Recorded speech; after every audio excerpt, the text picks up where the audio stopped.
The protagonist begins by talking about the old walls of that place and the worn-out furniture. Some small insects passed by the fans. He invited those insects. He kills one and licks it, saying it's somewhat bitter. However, he spent his entire life in that basement. While writing, he says that when he manages to get out of this suffocating place, he will use these reflections he's writing now. Normally, in letters like this, people start by writing their name. However, he has never been called by the name he has, so he doesn't know what it is, but he is sure he must have one given by his mother. He was separated from her right after birth. However, he has this photo in his room of his mother holding him. Looking at her smile, he says he is sure she must have loved him. She is dead. That's what a guy with glasses says next to him. When the guy goes to repeat himself, he turns asking what he means by that. The guy with a sack-like chin says she died shortly after he was born, jumping off a bridge. The man keeps laughing while the protagonist does not react. This guy is actually his father, the cursed bastard who trapped him in this place. The man's plan is to never let him escape. The place is composed of several corridors and many doors, and all the keys to that place are in his waist. The father tells him not to worry, that he will never see the outside. He asks if he doesn't remember why his mother jumped off the bridge. The boy does not respond, and the man takes a cookie and moves it towards his face, saying she was scared. The world she lived in, or this land she knew an apocalypse was coming. The boy continues to stare at his father, who warns that the reason he won't leave there is because he loves him. He doesn't want to see his son take his own life. The boy says it's a lie, it's impossible. She preferred to die than live in this so-called apocalypse. He tells him to stop lying about this apocalypse coming. The father says he can choose whether to believe it or not. He takes the notebook and warns that this letter he wrote will never see the light of day. The boy tells him to stop, but the father sets it on fire. Sometime later, on top of the trash can, he says that this guy doesn't even deserve to be called a father.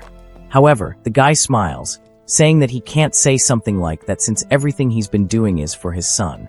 He mourns that the time has come and tells him to follow. Walking through the corridors, the protagonist says it's at the same time every day.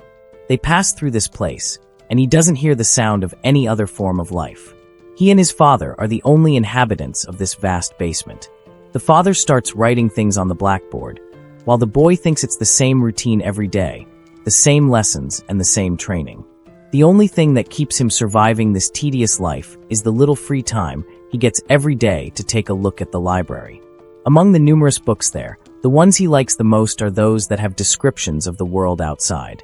He wonders what this sunlight that all the books talk about is like.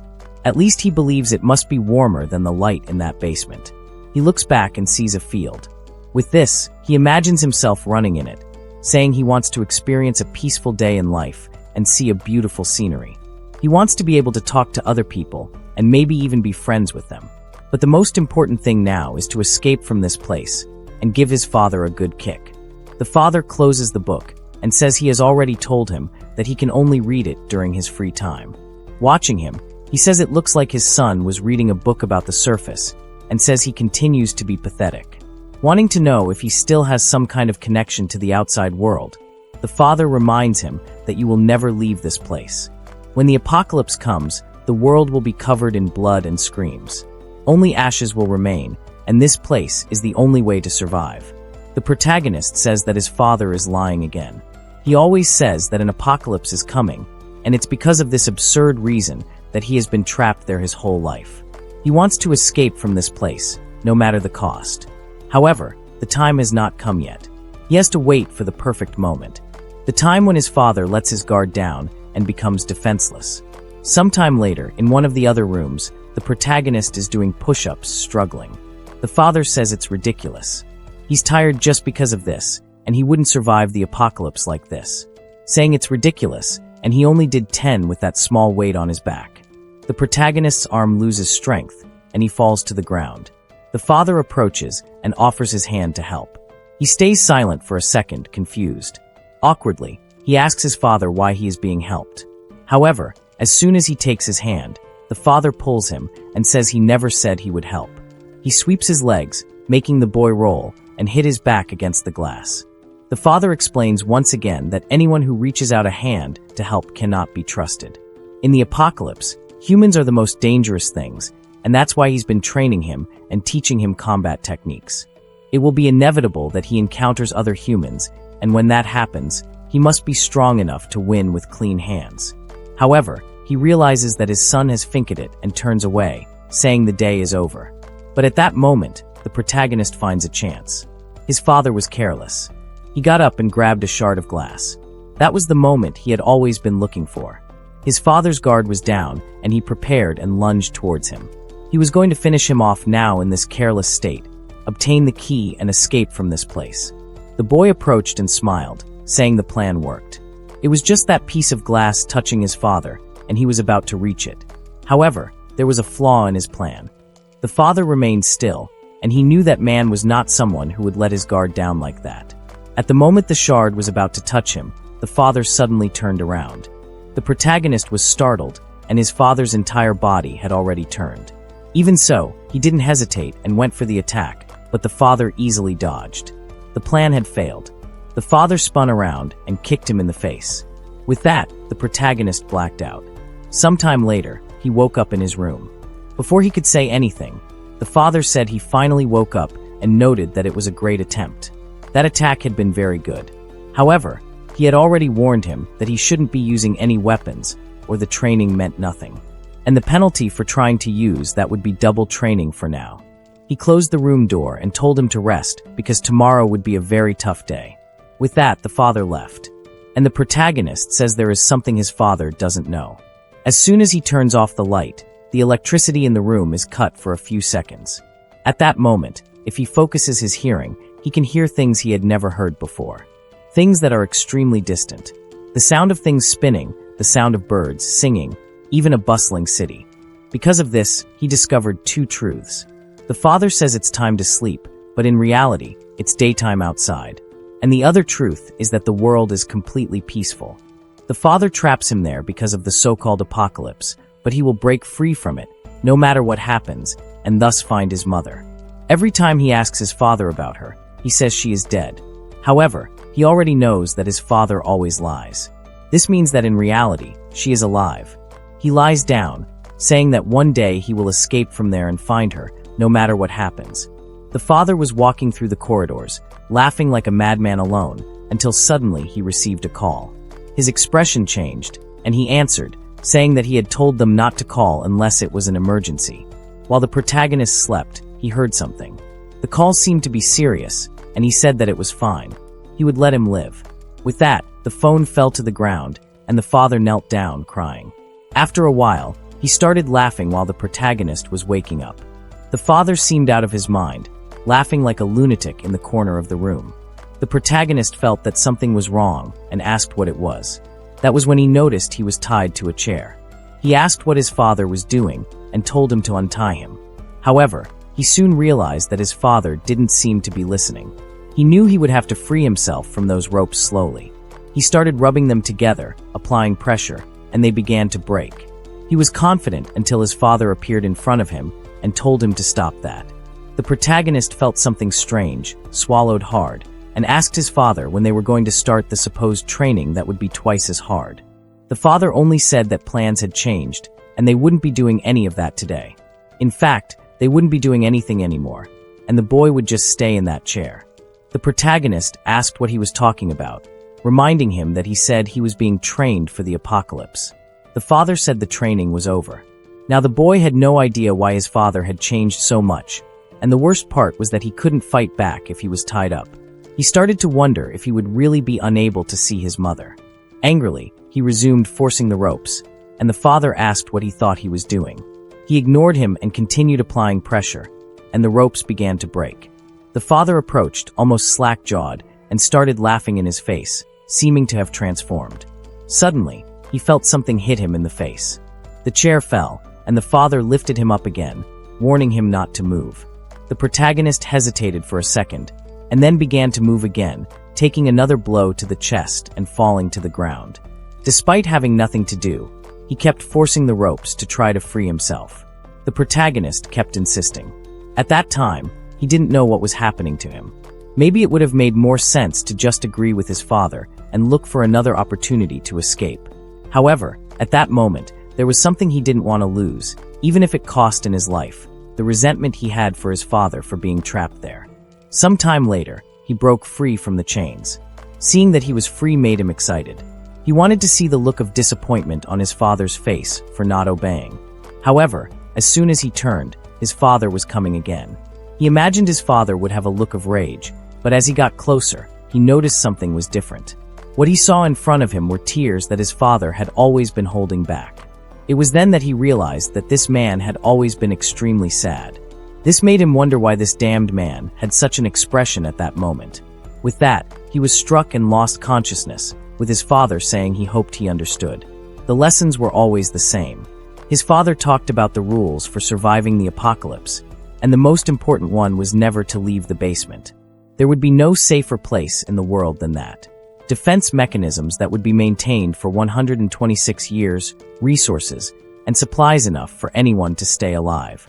That place had everything prepared, and leaving it was asking to die. The father warned that the end would come without any warning, so he was not to leave. The protagonist woke up face down on the floor. When he regained consciousness, his father had disappeared and left him behind. That had never happened before. The only time he didn't see his father was when he slept. However, remembering his father's crying expression, he knew something was happening. He had become accustomed to the repetitive days in that place. But that day was different from all the others in his life. He instinctively knew that something was about to begin. As if his intuition could be heard, the doors to all the rooms opened at that moment. The boy didn't hesitate for a second. As soon as the doors opened, he saw an opportunity for the first time in his life. He went through the doors and started advancing through the corridors. In a certain area, he knew that if his father were there, he would have been stopped. But this confirmed that his father was not there. All the barriers were deactivated, so he ran until he found a staircase. He knew that was what he had been looking for and started to escape, hoping that the light beyond that hatch would be sunlight. As soon as he pushed the hatch aside, he was blinded by something. He climbed out of the hole and slowly stood up. He tried to open his eyes and found himself in the middle of a bustling city. The place was lively, and all the people seemed to be living their everyday lives. The protagonist told himself that he had finally managed to escape from there. He stood still, and a bald man asked what he was doing in the middle of the street. He turned around excitedly, saying he had finally found a person. The man was confused by this crazy boy. But then the protagonist stopped to think that it was not the time to focus on that.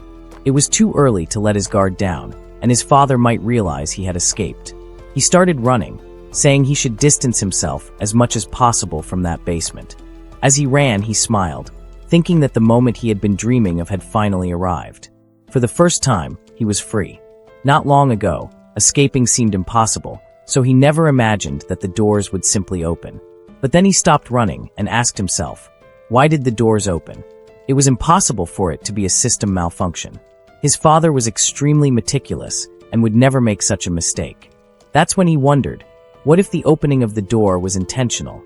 He shook his head, saying no, something like that was impossible, especially since his father was the one who made the rule never to leave that place.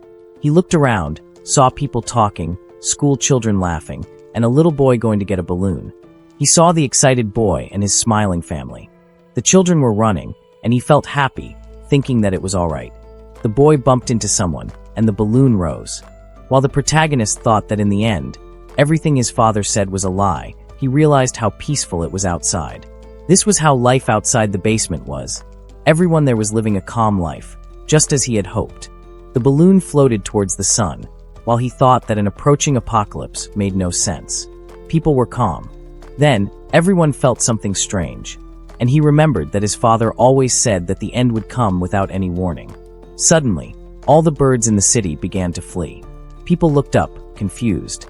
The entire city was under a shadow, and behind the balloon, another planet was visible. It covered the sun while everyone looked up, confused. Something started to come out of that planet, almost like a virus searching for a host. From the sky, it headed toward the earth. People on the ground said that it seemed to be getting closer. No one had any idea what it was, and someone asked if it might be the moon. The protagonist said that it was ridiculous to call it the moon, and asked if they weren't seeing what he was seeing.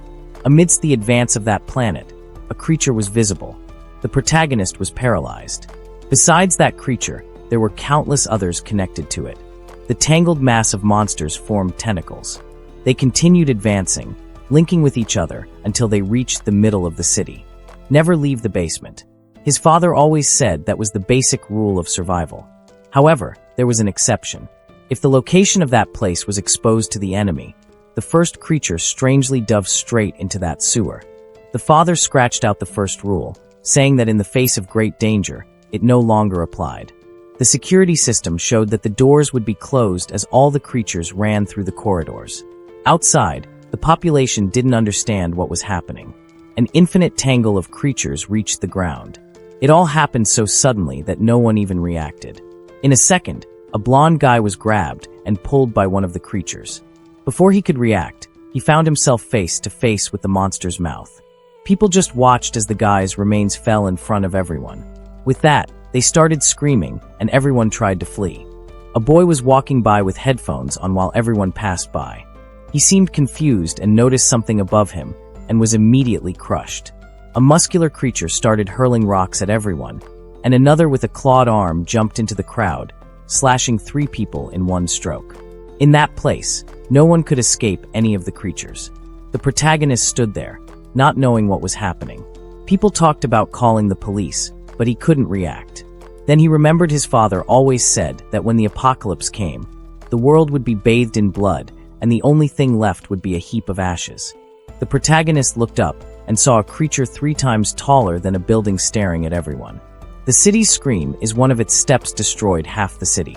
With that, the apocalypse began. The plant in the sky continued to rain creatures upon the earth. Lying on the ground, the protagonist realized that his father had always been right. Then he remembered his father saying that his mother was dead and wondered if he was right about that too.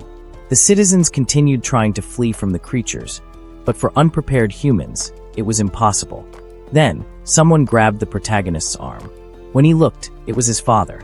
He was about to ask how this happened, but his father just told him to keep running. A glance back showed everyone being devoured. He was shocked as his father turned the corner, and he followed only to face a horde of creatures again. His father had already pulled him and told him to follow. Strangely, his father was moving against the fleeing crowd. Both were running towards a destroyed bridge. No matter which way he looked, the creatures were devouring people. A man in a cap yelled for them to run faster, and girls seemed confused. Behind them, the mass of creatures continued advancing. Meanwhile, his father and the protagonist were almost at the end of the bridge. The mass of monsters carried everyone who had already died. The protagonist warned his father that they were going to be caught, but his father told him to shut up and run. That was the only way they could get out of the city alive. Under the bridge, the mass of creatures was already absorbing everything. The protagonist looked back and told his father that they were being followed. That's when something stopped him. A creature behind a taxi managed to grab his foot. The monster squeezed and crushed his leg. The protagonist agonized, knowing that if he didn't free himself, he would die. However, his father picked up a rock and smashed the creature with it. The monster fell away, and the protagonist cried out in pain. His father glared at him, and just as he was about to say something, they both felt a pressure. The mass of monsters continued advancing. He trembled and started to get up, knowing he had to run to survive. The problem was that he realized little by little that the distance between them and the creatures was decreasing rapidly. He felt a pain in his leg and fell to the ground, realizing that no matter how much he ran, he couldn't escape. His father came and stared at him. The boy told his father to run, saying he wouldn't make it out alive in this state. At least if his father got out, he could survive on his own. His father's foot started to turn away, and the boy thought that was right. He wanted his father to run because he had always been ignored anyway. However, in the midst of it all, his father reached out his hands and asked why he wasn't getting up. The boy was confused and shouted, saying that his father should be running. His father simply said that he would stay alive because he had a plan. The boy was confused and said it was impossible for him to have a plan for this. However, he saw that his father's expression hadn't changed. He paused for a second and remembered his father's expression when he was wrong. He knew that his father really had a plan, so he took his father's hands. His father pulled him up and told him to run. The boy asked his father if he didn't have a plan. That's when he noticed that his father had left something in his hand. His father just said there was no time and that he needed to escape now via the bridge. He started running again, saying he would obey. He weaved between cars and distanced himself. Then he noticed a shadow and looked back. The bridge's support had broken, and everything started to collapse. The passage that connected that side of the city to the other fell into the void. The protagonist wondered what had happened to his father. He stood still for a moment, questioning why this happened now.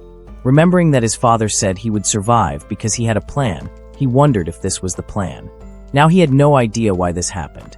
Why did his father go so far for him, but also torture him his whole life? He fell on the bridge, questioning why his father did this in the end. He told himself he survived, but then for what? What was he surviving for? All the life he had been dreaming of on the surface disappeared. The calm life in a peaceful place, and also the sole objective he had been carrying. He begins to cry, saying he wanted to ask. He sees his father and questions why he went so far to save him like this in the end. The father says nothing, and he demands his father to tell him what he is going to survive for in this apocalyptic world. He feels a handshake from his parents and turns around. It is then that he remembers the paper in his hand. Slowly he opens his hand and sees what is there. However, the creature starts climbing the bridge. The protagonist gets startled and turns to run. However, his leg is still hurting, and he ends up stopping. He leans on a pillar nearby, and the creature trips. With that, the side of the bridge breaks, and both fall rolling to the side. The boy slowly tries to get up, but the problem is that this leg can't take any more. The creature raises its head, and he knows there is no way to escape that. He is really going to die like this. However, he sees a light at the end of it all. He believed there was nothing left. However, on the paper in his hand, he saw the message. His mother was alive, and he wanted to know why he only found out something like this now. The creature gets up, and the protagonist slowly rises. He tells himself that he wants to keep living. He doesn't want to give up, and will do everything possible to find his mother. The creature roars, and he knows it is not possible to defeat it. However, he remembers his father saying that when the apocalypse began, humans wouldn't be able to survive. That's because they don't have enough power or knowledge to continue existing individually. And even if they get lucky in the first few days, eventually, with the daily dangers, everyone will die. The creature advances, and the protagonist doesn't know what to do. In the conversation, he asks his father what he was going to do then, and how he was going to survive. If what he is saying is true, does that mean there is nothing he will do, and he just has to accept death? The monster is about to land a punch on him when his father asks if he has forgotten everything he has learned. With that, he remembers all the training he has been doing. With that, he manages to dodge the punch at the last moment. The creature ends up on the other side, and the protagonist can't believe he dodged. The monster comes again and gets scared. However, the father had already warned him that he was different from any ordinary human. The biggest difference between them and others was that he knew how to survive. With that, the protagonist focuses. The creature comes running, and the father says that everything he has been learning until now, with all the training experience and all the survival wisdom, he will have to use it to do whatever it takes to survive. He dodges the creature's attack by jumping, grabs the staff on his back, and hits it on the neck. The entire city is destroyed, and amidst a heap of rubble, the only survivors wonder where the police are. Some comment that they are lucky to at least be alive. The problem is that it has only been 4 days, and they are already running out of supplies. The girl tells the guy next to her that if they keep waiting, the police will show up soon, until a guy comes and says she is making everyone uncomfortable. She apologizes and says she is not talking loudly. The guy puts his hand on his face, saying it's not about that. She is talking to her dead husband. He then says to let it go because he is about to lose his mind. A girl then calls for him, and they talk about having looked for food in a certain region and found nothing. The guy says that even so, they will have to find something if they want to stay alive. She then says there is a place she hasn't looked at yet, and asks no one to give up. The guy smiles and thanks her. She feels a bit embarrassed, and the guy says that everyone is exhausted from having to run from the creatures. However, she still wants to help everyone, and says she is a good girl. She says she is not that good, and says it's okay. However, the excited guy responds that everyone will make it out alive. She stands still, not knowing what to say, and after a while, she goes to talk to other people. She asks the redhead if they found food, and they look at each other. With that, she pulls out a piece of bread from the side and says they found this. The girl smiles, but when the woman opens it, she is confused, and the two have already eaten. The blonde asks what they are doing since everyone said they would share. However, the redhead says she never agreed with that, and it was something the others said. The blonde points out that they ate some of the shared food yesterday. The chubby-haired guy says he doesn't even remember that. The girl then warns that it's okay. She will report the two of them to everyone. The guy immediately stands up and asks why she doesn't try to do that.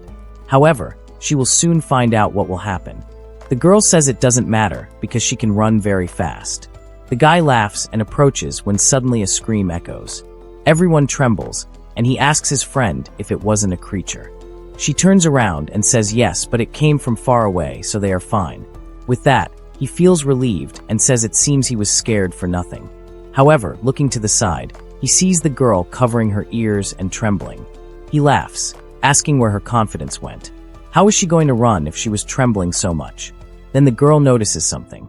There is a piece of bread in a corner. A while later, that guy from before says hi to her and asks if she looked around there. She says yes, and he asks if she found anything. With the bread in her pocket, she says she unfortunately didn't find anything. The guy says that's okay, but it's no surprise. Because for now, the most important thing is to stay alive, since you can always look for food.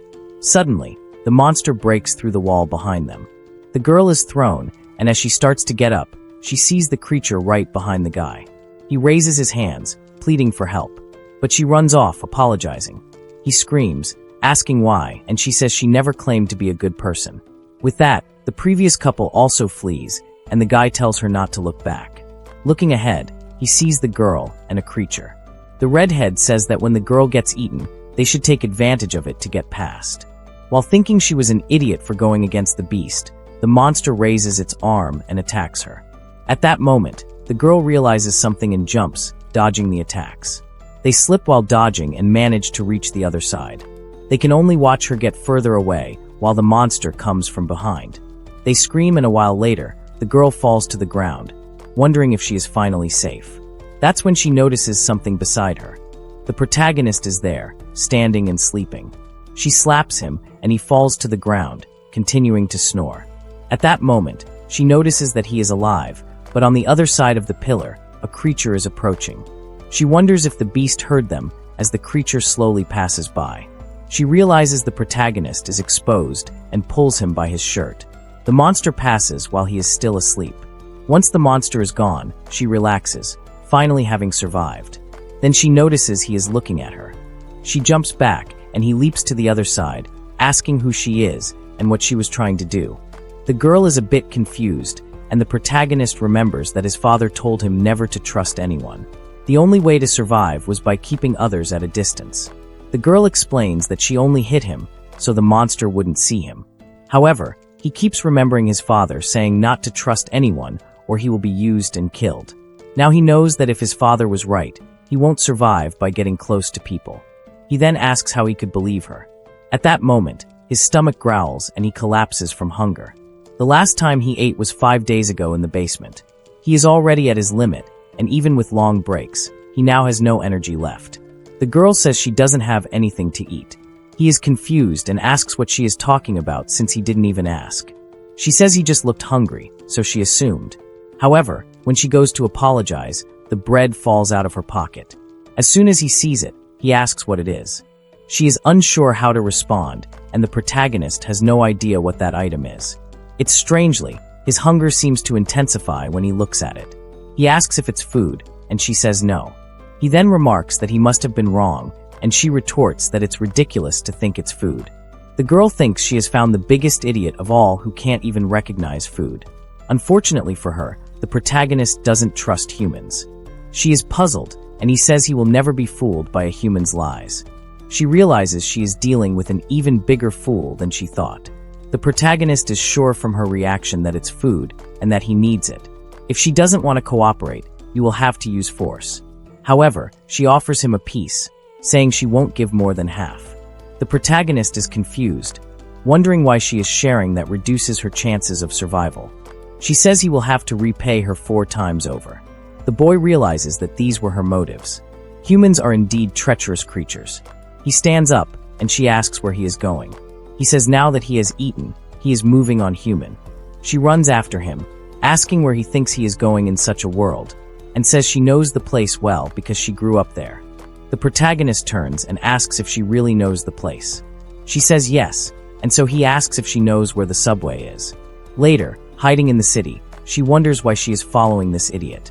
If she had known he was like this, she wouldn't have shared the bread with him. However, she remembers asking why he wanted to go to the subway. He said it was safe there, and she questioned why. He said it had a concentration of resources they would need to survive, and most importantly, it was hard for the monsters to detect humans underground. The girl thinks he's strange but talks as if he knows something, not to mention that this crazy person didn't even know what bread was. Then she realizes they've arrived, but says she was sure it was around here. The protagonist tells her to stop lying as he knows subways are underground. She then says this isn't the subway, but the entrance to the place. At that moment, an old man approaches and tells her to be quiet. He says he came because he heard something but didn't expect to find people. The protagonist asks who the man is. The man responds that his words are a bit rude and leaves introductions for later, telling them to follow him. The blonde asks where, and he asks if it isn't what they are looking for. After walking through some rubble, he says they've arrived. The protagonist sees the subway, and it's busy. The blonde says there are many people there, and she didn't expect everyone to have the same idea. The man comments that he can't forget that moment, when the creatures were everywhere if he started running and happened to find this place by luck. He says he walked on the surface a few times in search of medicine, but the two of them are the first people he's encountered. The protagonist observes everyone. His plan was to establish a base there, but there are far more people than he expected. He can see all kinds of people there. Those who were lost and trapped in despair, those who show their cruel side, and the strangest of all, one who stands still without any apparent intention. He knows that the more humans there are, the more risk factors exist. However, none of the people he observed in the subway seem to pose a danger. He can instinctively recognize who is dangerous, just like the monsters on the surface and his father. But none of the people here give him any sense of danger. Maybe he should stay there for a while since no one can hurt him. The bully clears his throat and introduces himself. His name is Kwon Byung, and he is a doctor. He was looking for medication, and that's how he found them. He waits for them to introduce themselves, but the protagonist says nothing. The girl then says she will introduce herself, and says her name is Haru. The man says that from her uniform, she seems to be from the elementary school called Virtual. She says yes and asks if he knew it. The old man says he did because the hospital was near the mall next to it. Haru seems confused about not remembering a hospital there. He asks the scene of the protagonist, but noticing his clothes says he spoke something stupid and asks for his name. The protagonist stops to think and says he has no name. The old man is confused and the protagonist says he was never given a name. The old man becomes pensive and says that when he feels more comfortable, he can share it. At that moment, a redhead comes in calling for him, saying things are getting worse. They approach a guy with some bandages on the floor. Trembling, he calls for the doctor, who looks at the wound and says it's worse than he imagined. He stopped the bleeding last time, but it wasn't enough. He tells the guy that if he doesn't undergo surgery, he has a high chance of dying from an infection. He opens his coat full of items and says they will have to disinfect it. The protagonist watches. He remembers reading once about doctors, and something his father doesn't even know he knows. The job of treating humans for a price. However, money is useless in this apocalypse. So he asks the old man what he will receive for this treatment. Everyone looks back, and the man seems a bit confused. The doctor then asks why he would have to receive anything. He is a doctor, and his job is to take care of those who are injured. He tells the guy not to worry as he rarely fails a surgery. The man hugs him, grateful for the help. The protagonist can't understand why the guy is helping without expecting anything in return. He wonders if the doctor is stupid or if this behavior is normal for humans. The doctor tells him to be careful as his wound is getting worse. The man thanks him, but then he notices something. The guy is actually a veterinarian. The doctor starts the procedure while the man is still in shock. The boy asks him to make a knot, but the doctor says it's not possible as things could worsen if the man moves during the surgery. The man screams that he is a veterinarian and asks if he really knows how to perform surgery on a human. The old man smiling says yes, because humans are also animals. The man starts shouting saying he doesn't want this surgery anymore. The doctor then asks for some anesthetics, but the red-haired girl says they don't have any. He says he found one, grabs a block, and hits the guy on the head. With that, the protagonist is certain that humans are dangerous. A while later, he is in the corner of the room, saying he finally found some silence. The best option was to leave that place instead of watching that scene. Leaning against the wall, he wonders what he will do now. The only thing he has is a photo his father gave him and a message saying his mother is alive. Now he has no route since there are no clues on where to go next. However, whenever he looks at the photo, he feels a strange sensation. The plants in the background have shapes similar to those of the aliens.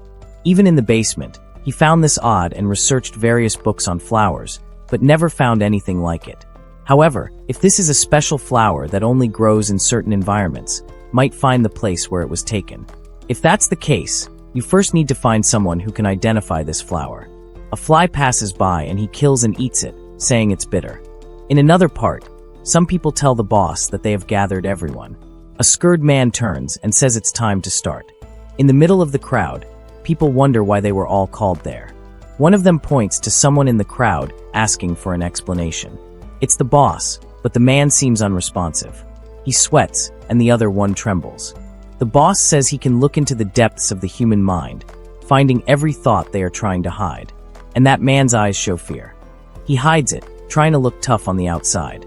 The man screams for him not to come closer, but the boss punches him in the stomach, saying fear always reveals itself. The people are scared and he approaches, grabbing the man by the collar. Seeing his desperate face, he says that's what he wanted, telling him to show more of the true form hidden in his soul. Half of a while, the man asks him to stop. Then a girl approaches and informs the boss that there are people who are not there. He asks who. She says it's an old man, a boy, a little girl, and another who is injured. The boss says he ordered everyone to be gathered and asks what happened. She explains that it's the Mohawk guy's zone and he never listens to anyone.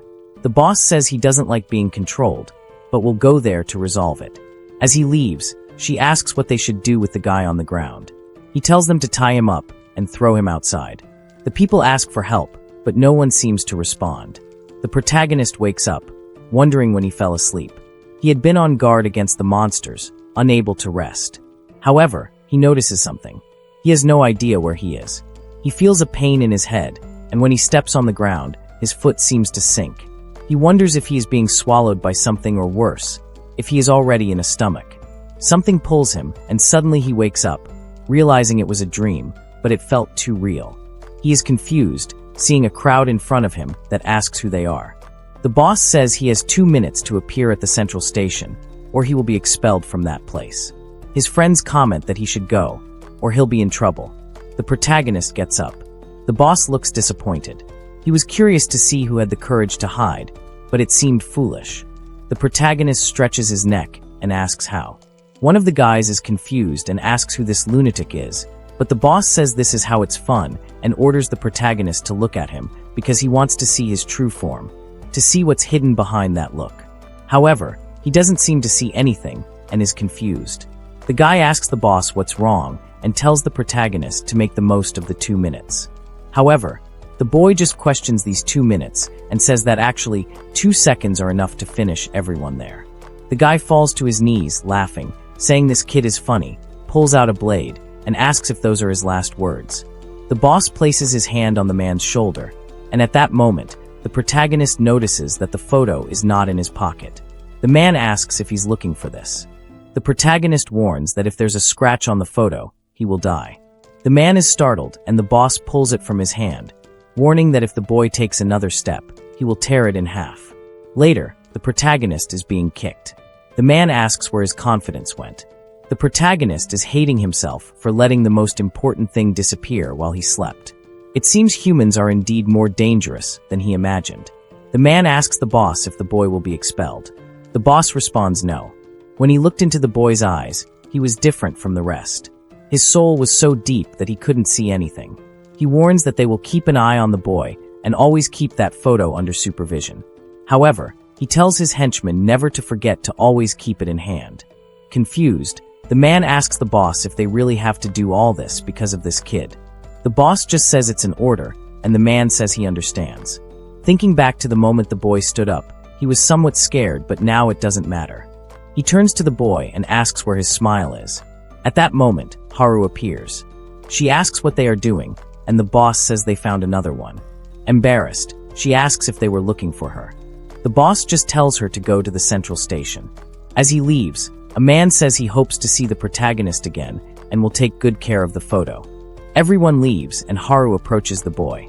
She asks if he's okay, but he slaps her hand away. She asks why he did that and says she was just trying to help. He tells her he doesn't want help and orders the human to get out of his way. She says her name isn't human, it's Haru, and tells him to get it right. He just walks past and asks if he needs to remember something so insignificant. Later, they are side by side with Huang, who asks if there was any problem.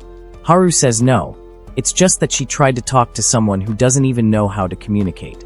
The protagonist thinks he would never hold a human's hand. He remembers clearly that his father warned him that when someone extends their hand, you can never trust it. Humans are enemies. He knows that the man has the photo, and it would be easy to snatch it from his hand by force. Even if he tore it in half, it would still be easy to take it back together. It's just that he doesn't want to ruin it. It's the only item he has from that basement. The boss then says that everyone has arrived, so it's time to start. He announces that the options are to follow him or not. Those who follow him don't need to worry about being expelled. Let the man who is tied up. He explains that the man caused chaos in the subway, which is the only safe place they have, and that's why he was expelled. He won't force anyone to follow him, but those who do must understand that his word is absolute. At this, several people start to look at each other and walk towards him. The old man notices that many people are abandoning him, even the couple he helps. He knew that those with more strength always dominate the weak, especially in a world where the law has become obsolete. Clearly, the guy isn't going to force anyone, but seeing that other person expelled makes everything clear. Choosing the side of the boss is the best choice for living longer. However, the old man smiles, saying that he has lived a long time, so being unpredictable once in a while isn't such a bad thing. He knows that on the boss's side, he might not even be able to help patients when they really need it, so he will stay here even if he is alone, but the little girl is beside him. He asks if she is really going to stay with him, warning that it's better for her to go to the other side than stay with just the two of them. But the girl points out that they aren't alone there. There is the protagonist, the hooded guy, and a poor girl sleeping. Soon, they will be captured and tortured. Another black-haired girl says they will probably just starve to death or become monster food. She starts screaming in desperation while the old man watches. Then, another little girl bumps into him. A man tells her to be careful and apologizes to the old man. He says it's okay and tells her to listen to her father more. But the girl says something he doesn't understand, and when he gets closer, she headbutts him, saying that man isn't her father and he is somewhere else looking for her. The man with glasses explains that she really isn't his child. He just found her while he was running away, and until he finds her parents, he is acting as her guardian. The protagonist tries to pass through the door, and the guards tell him he can't. The boss ordered that anyone who enters that room will be punished, but the only thing he wants to know is where that bastard with the photo is. The people gather to divide the food, and said those on the other side could only take what was distributed. The girl who was sleeping complained, saying it was too little and the others had received more. The guy said it would be like that from now on because they just stay in that room doing nothing. However, the smell of the food reached a man lying down. He woke up and said that smell was very good. When they finished distributing, they asked about a certain person. The guy asked who, and they mentioned the boss's right-hand man, someone who seems very dangerous. Everyone there calls him the bomb because he doesn't obey the boss and always walks alone. Everyone knows he is the type to kill people with a smile on his face. The man feels cold sweat trickle down as someone runs down the corridor towards him. It's the little girl from before who bumps into him and says he did something wrong. He says it's dangerous for her to run around alone, and now his clothes are all dirty. The men serving the rations point and warn that he's coming, already wondering if the next victim is the girl. As he gets closer, the men start sweating bullets. He calls for the man, who asks what's wrong. He says it's nothing serious, just to give some food to that girl. The man is confused and says she already received her share. He then says to give her his portion. Taking his food, he hands it to her. The man is perplexed. Why did he give his food to the girl? Is this some kind of unknown psychological torture? Just then, the bespectacled man comes running, pulls the girl behind him, and tells her to stay there. He asks what the problem is, and the mohawked man asks what their problem is. The man with glasses grabs the little girl and runs off. As she looks back, she sees the blonde man smiling back at her. The people in the room continue to be watched, and the girls comment that it seems more and more people are keeping an eye on them. The protagonist, on the other hand, is wondering if he should just leave and look for that guy. He looks at Haru, remembers the slap, and frowns.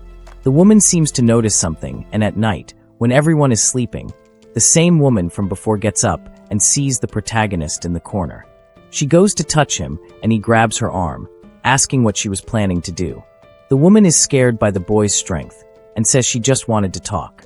The protagonist seems not to believe her, and she says she came because he doesn't seem to talk to anyone. He stares at her and says it's his problem if he doesn't talk to anyone. The woman is confused and he slaps her hand away, telling her to stay away. She sits down and after a while, asks why he is always distant from everyone. Maybe he's just a very shy boy. He says she's talking nonsense. It's just that he doesn't want to be close to enemies. She questions this, and he says every human is always an enemy he can't trust. The woman explains that she doesn't plan to hurt him, but he says he doesn't believe her because she could be lying. She then says that's fine. She just wanted him to reconcile with a girl named Haru. He asks if she's talking about the yellow-haired human and says he never fought with her. The woman then asks if he can get closer to her. The boy says that's another problem. To him, she's a human no different from the others outside the room. The woman says that the girl thinks she's hiding it, but she cries every night. The woman explains to the protagonist that there must be something Haru wants to say, but she doesn't have the courage. Since they are the same age, they might get along well. However, he responds that sadness is something only the weak feel. If you have time for that, you have time to think of another plan to survive. At this point, the woman asks if he has never been sad about losing someone important. He recalls the moment he was separated from his father on the bridge, and says no, and it will never happen in the future because he doesn't care about anyone. The woman tells him that not being able to feel sadness because you have no one to lose is called loneliness, but she tells him not to worry because if he dies, she would be sad for him. He is speechless for a second and says she won't be sad because he won't die, and he doesn't care if she dies. She says that's fine, but he is very. The protagonist just thinks she is strange, while the other girl, who is always sleeping, wishes they would shut up. It has been 4 days since he arrived at this subway. He was only there to find a place to rest, but now he's stuck there because of that photo the guy is holding. While being beaten, he asks if the men are having fun. From the back, the guy with the photo says it's not fun. They didn't want to do this. It's just that he needs to be punished for not wanting to leave the room that time. The protagonist says if that's the case, why doesn't he come and punish him himself? The guy is taken aback and realizes the boy isn't scared at all and is staring right at him. Angry, he says the boy deserves to be punished. The protagonist remembers his father once saying that humans are naturally weak, and now he finally understands what he meant. When he returns to the base, everyone is scared and asks if it was the same guys. He walks through, thinking at least there aren't only those kinds of humans. The doctor says he doesn't look too bad, but suggests disinfecting. The boy says he's fine and sits down. Someone brings his lunch and says they got it because they didn't know when he would return. He starts to thank her, but stops mid-sentence. She asks him to repeat, and he says it's nothing. The protagonist thinks about when she said she didn't want to hurt him, and that if he died, she would be sad. Maybe it was true. He thought maybe it was okay to trust her a little. Suddenly, she collapses to the ground, and he asks what's happening and if she's okay.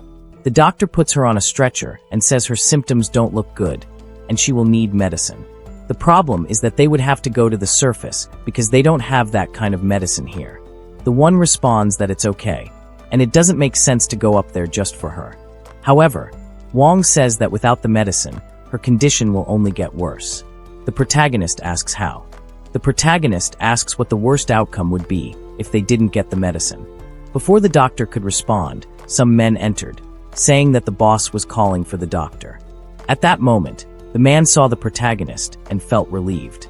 He still didn't understand why he had to keep holding onto this photo every time he saw the boy, especially considering that the boy could easily take him down even without it. He tells the doctor to go quickly because there are injured people in need of treatment. However, the doctor responds that he can't do that right now. The blonde man asks if he's going to disobey the boss orders, but the doctor explains that it's not what he means. It's just that he needs to take care of her first before he can help the others. The woman stands up and says it's fine. She will go to the surface to try to find the medicine. The doctor says it doesn't make any sense. She won't survive in her current state. The blonde man says he understands the situation and that the doctor should have explained it earlier. With that, he punches her in the stomach, saying that help has arrived. Everyone is shocked, even the protagonist, who is left speechless. Her body falls to the ground, and the doctor approaches as everyone sees her bleeding. The protagonist can't take his eyes off her. He can feel her legs slipping away little by little. He wonders why humans die so easily until he feels something on his leg. Looking down, she asks why he looks so serious. The boy can't say anything, and she reminds him that he said he wouldn't care. With that, her life fades away without him saying a word. Her hand falls to the ground, and everyone falls silent. The blonde man curses, saying his hand got dirty. Wong asks how it's possible that his expression didn't change after killing someone like that, and he remarks that apparently the monsters aren't only on the surface. The blonde man simply replies that he saved the old man because if he followed her to the surface, both would have died. The people around him are angry, and he says they should be grateful for that. But then he looks to the side. The protagonist is standing still, and he asks what's wrong. Is he scared? Where did all that courage go? But at that moment, the protagonist realizes the photo isn't in his hand. The man looks back and says it seems he dropped it when he grabbed the knife. The boy prepares himself, and as the blonde man turns to ask what he's going to do, he sees the boy's stance and asks if he's really going to try. Instinctively, he blinks. In that instant, the protagonist finds his opening. The man is about to ask if he's going to do something when the boy is already in his face saying yes. From the guy's perspective, nothing made sense. He saw the boy, and in the moment he blinked and opened his eyes, he had been struck and the knife had fallen. The two men beside him hadn't reacted, and his body was still in the air. The protagonist grabbed him by the collar and struck him again, sending him spinning across the room. Before he hit the wall, the protagonist advanced again. As soon as the man's head touched the wall, the boy grabbed him by the collar, and the knife fell into his hand. Now everyone understood what had happened, and the boy already had the man immobilized. He stared at the guy who hadn't reacted for even an instant. This made him angry, seeing how weak this guy was. When he attacked, the man couldn't react, not even when the punch was about to hit him. If he had known this guy was so weak, he would have just taken the photo from his hand right away. If he had done that, there wouldn't be blood on his leg. At that moment, he saw his father telling him to finish it quickly. You should have no pity for any enemy. The protagonist felt something strange until someone told him to stop. He turned and Wong said that if he did that, there was no turning back. However, the protagonist simply asked if he was worried about that human's life. The old man said no, he was talking about the boy's life, and told him to ask himself if he really needed to go that far as to kill him. The protagonist remembered a time when he asked his father if he really had to kill. If he just hit people enough, they would forget to attack him. His father laughed and said he wouldn't survive thinking that way, and asked if he was afraid to kill a human. The boy told him to stop with that, because he would never become like his father. Even if the apocalypse came as his father always said, he would live the way he wanted. He wouldn't go around killing people just because he didn't like them. Then he remembered when the man killed the woman and the expression on his face. With that, he dropped the weapon. The doctor said he made the right choice, but the boy replied that it wasn't because of the options. It was because he knew that if he killed this guy, he would become like him. He thought to himself that there was no reason to kill that man, and why should he care if that woman lived or not? Even if she were alive, she wouldn't help him find his mother. So it didn't matter. What he didn't see was that another man was coming to hit him on the back of the head. Confident it would be easy because he didn't have a knife, the man went to strike. But the protagonist simply turned and pulled his friend to defend the attack. With that, he let go of the collar and punched the other man in the face. The body rolled and fell at the feet of the last man, who then crouched down. The boy asked what he thought he was doing. The man grabbed the photo and questioned if it was important to him. However, now the protagonist simply approached and asked what he was going to do. The man stayed quiet, smoothed out the photo, dusted it off, and handed it back to the protagonist, telling him to be more careful. After that, the boy returned to the group. They covered the woman's body, and the doctor asked where the other girl and the child were. The bespectacled man said they had gone to the bathroom and were lucky not to have seen such a thing. Suddenly, someone called the protagonist. A chubby man with a mustache asked why he didn't do anything if he was so strong. The boy replied that it was because they had something important to him. The man asked if he was talking about that piece of paper. The protagonist just said it was important, ignored the man, approached everyone, and said he wanted to ask something. Showing the photo, everyone said they had never seen anything like it. The girl who always sleeps asked where he took that photo, and he replied that if he knew, he wouldn't be asking. The bespectacled man said if they had access to the internet, it would be easy to find out. Huang asked why he wanted to know the location of that place. He said it was obvious. It was because he was going there. Huang surprised that he noticed the boy knew how to fight, but it was impossible to survive up there. However, the boy responded that he could survive. Everyone was confused while he thought to himself that he didn't expect to find anyone who would recognize anything. Then someone appeared. It was the boss, who said they had apparently reached this point.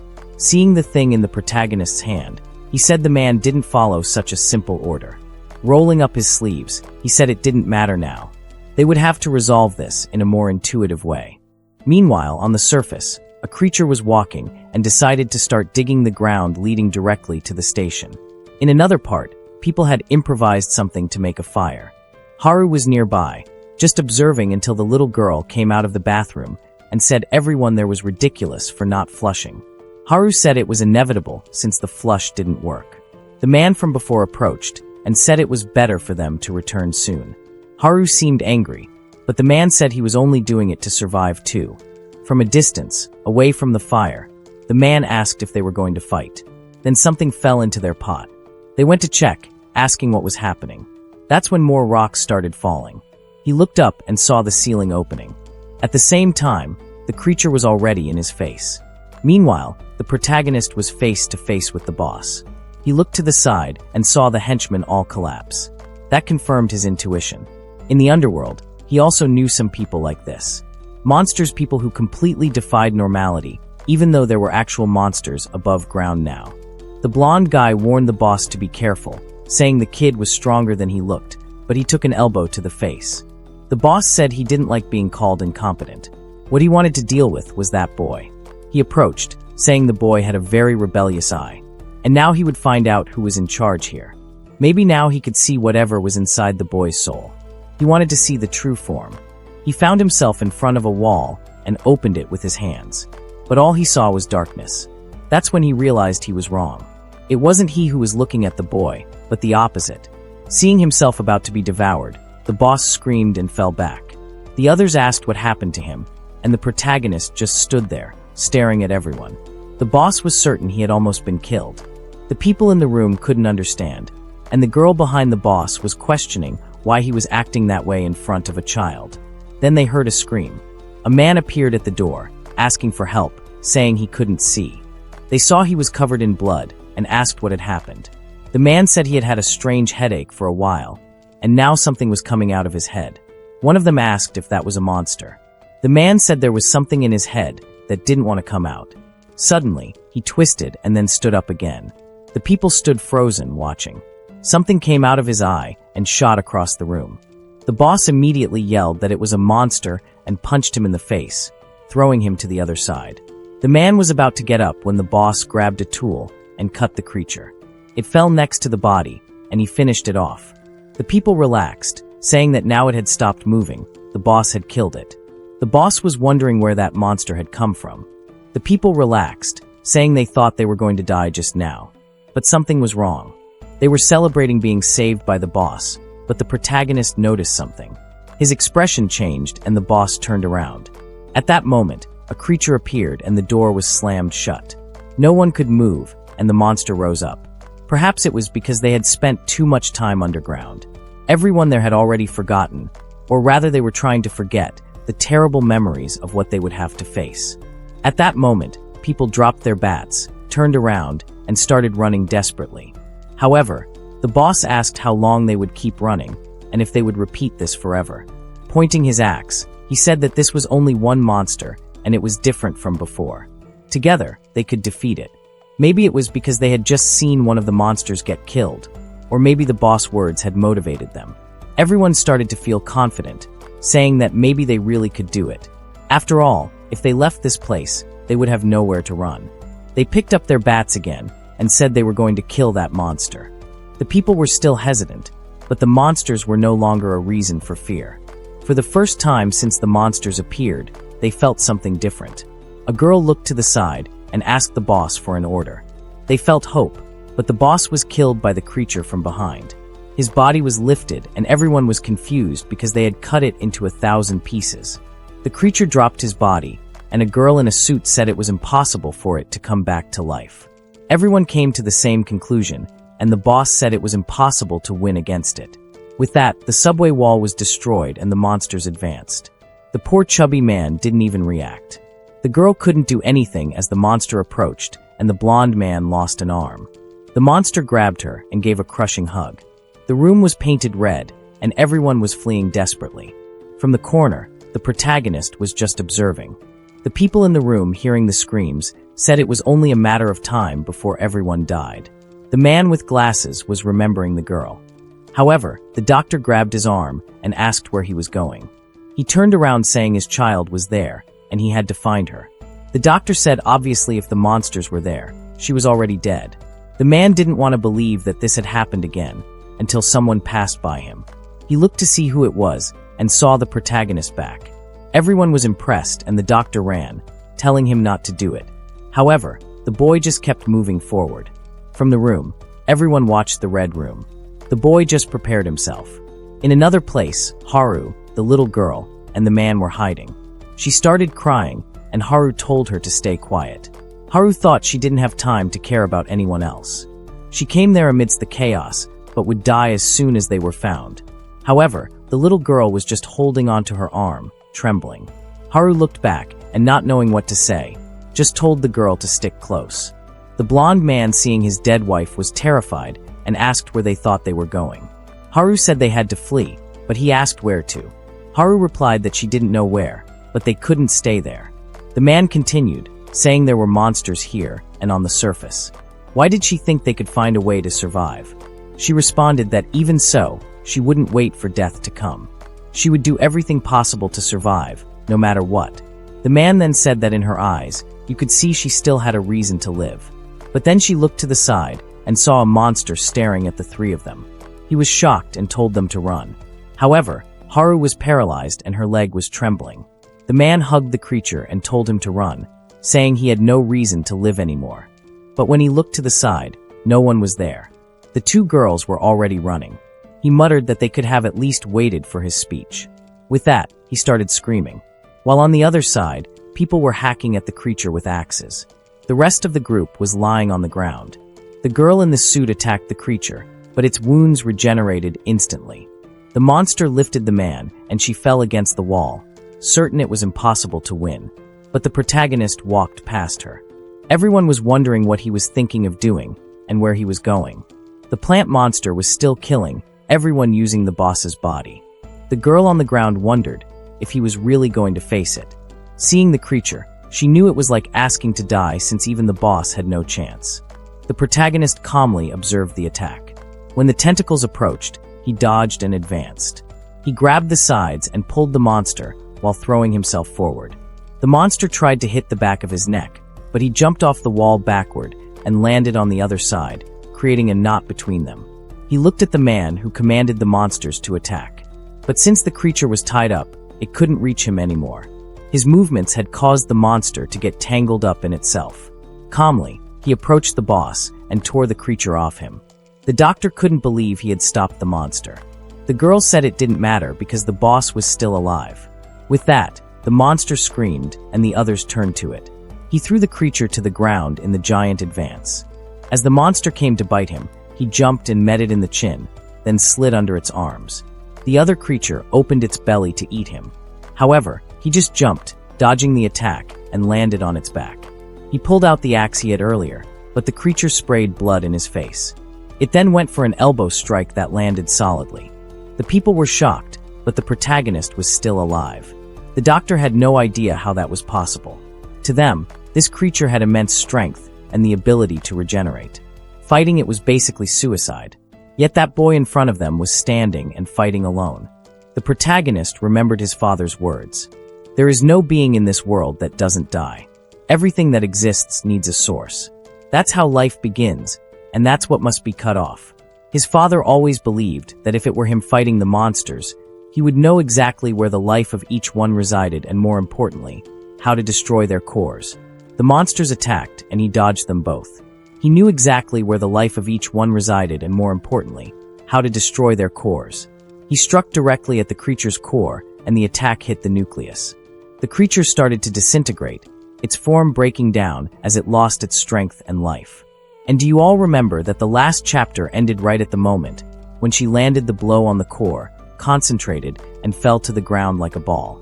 The people around were all shocked, mouths wide open, wondering how the kid managed to kill that monster. That's when suddenly Haru and the little girl came running down the hallway. The little girl looked back and told her the monster was coming. Haru didn't know what to do, so she just kept running. But right as she turned the corner, she noticed something waiting for her. A huge crocodile-like creature chewing on someone's foot. And to make things worse, she tripped on a rock but managed to roll away. The creature stared at her and she slowly looked back at it, growing desperate, unsure of what to do. She closed her eyes, and when she opened them again, she was already running away. She suddenly appeared stumbling to the ground again, confused and passed by Huang. She slid to a stop and finally realized she was safe. The others were shocked she had survived. At least she didn't seem to have any visible injuries. However, as soon as she relaxed for a second, the guy with glasses asked of something. He wanted to know where the child who had left with her was. It was only then that Haru realized she had let go of the little girl's hand. They heard a scream, and when they looked back, the girl was standing there with the creature on her back, calling out to Haru and asking where she was. The man tried to run to save her, but another creature was already coming from behind. As the monster approached, he rushed forward, but Haru blamed herself for abandoning the girl. When the monster was about to touch the child's head, a guy with a mohawk yelled and struck the creature on the back. Everyone was shocked as he grabbed the little girl and leaped to the side. He stood up and asked where that monster thought it was looking. He taunted it to come closer, saying it was about to lose an eye. But strangely, the creature changed direction. The guy wondered if the beast was scared of him. Someone else was approaching, and Huang said that was probably not the case. But he shouldn't assume since he wasn't seeing what was happening there. The protagonist was already fighting the monster, and Huang mentioned that the reason they were safe was all thanks to that person. Once again, he finished off another creature, making it 2 in total. The problem was that as soon as he looked to the side, another one appeared and almost landed a punch on him. He managed to dodge and realized that at that moment, 2 more creatures had shown up. The initial plan was to deal with one monster and find a safe place. However, the number of creatures he was facing kept increasing, and unlike the earlier monsters, these didn't seem to have a blind spot. If he missed an attack, even by a centimeter, it could be fatal. Not to mention, if he took too long, more creatures might appear. The issue was that he would eventually get tired, which would only decrease his chances of survival. That's when he had an idea. He wondered why he didn't just run away. Escaping from these creatures would be much easier than fighting them. He could probably find a base to hide relatively easily, but he knew that if he wasn't there, the humans in that place would all die. Still, what did they have to do with him? There was no reason for him to be fighting for these people. After all, humans were the enemy. Then he remembered the woman who had died. He froze for a second, and suddenly, the giant crocodile-like creature was coming from behind.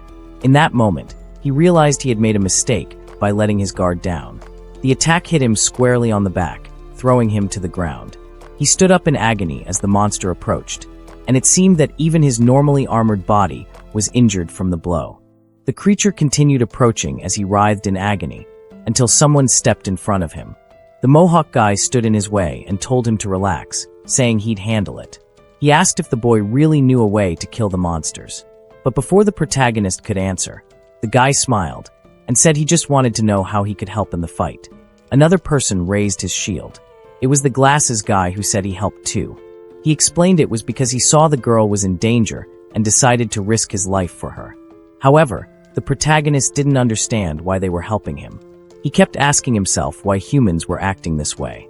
He was certain humans were enemies and saw no reason for them to assist him. But the Mohawk guy simply answered, "So everyone can survive." The boy was surprised by this response, and the glasses guy chimed in, saying the Mohawk guy was right. If these monsters killed him, everyone there would die. He stretched out his hands and said that's why it's better for them to work together. The protagonist was taken aback for a second, but then he changed his expression and stepped away from the guy's arm. He didn't want to trust humans at all. However, he was sure they'd do whatever it took to survive. So he calmed down and focused.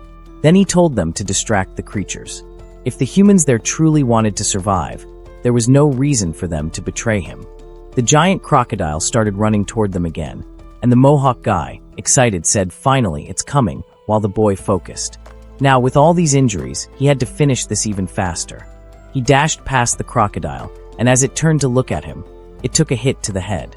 The biker asked where the monster thought it was looking, and declared himself its opponent. Meanwhile, the protagonist kept advancing. His first target was to take down the creature in the back. But as he approached, the hole in the middle of the beast began to glow.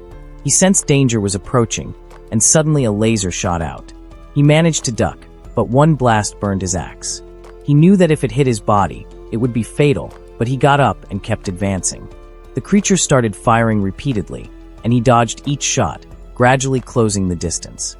He got close enough to strike with his axe, but tentacles sprouted from the creature's back, aiming for his ribs. Somehow, he leaped just in time to avoid the attack and grab onto one midair. He used the monster's own attack as leverage to get closer.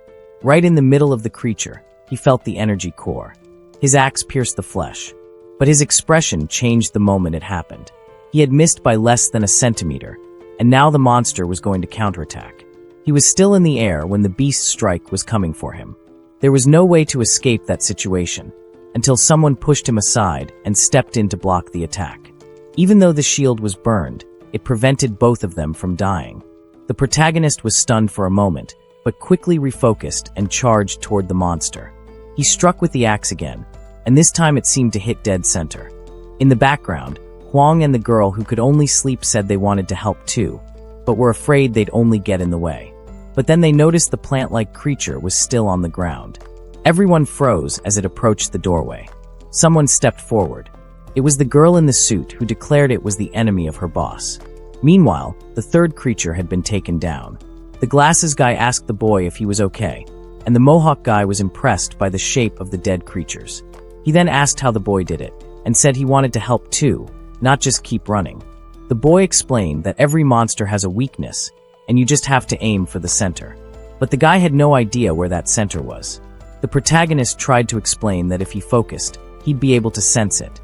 The poor guy gave it his all and guessed it was in the head, but obviously it wasn't. He then said he couldn't find the weak spot, so he would focus on defending while the boy finished them off.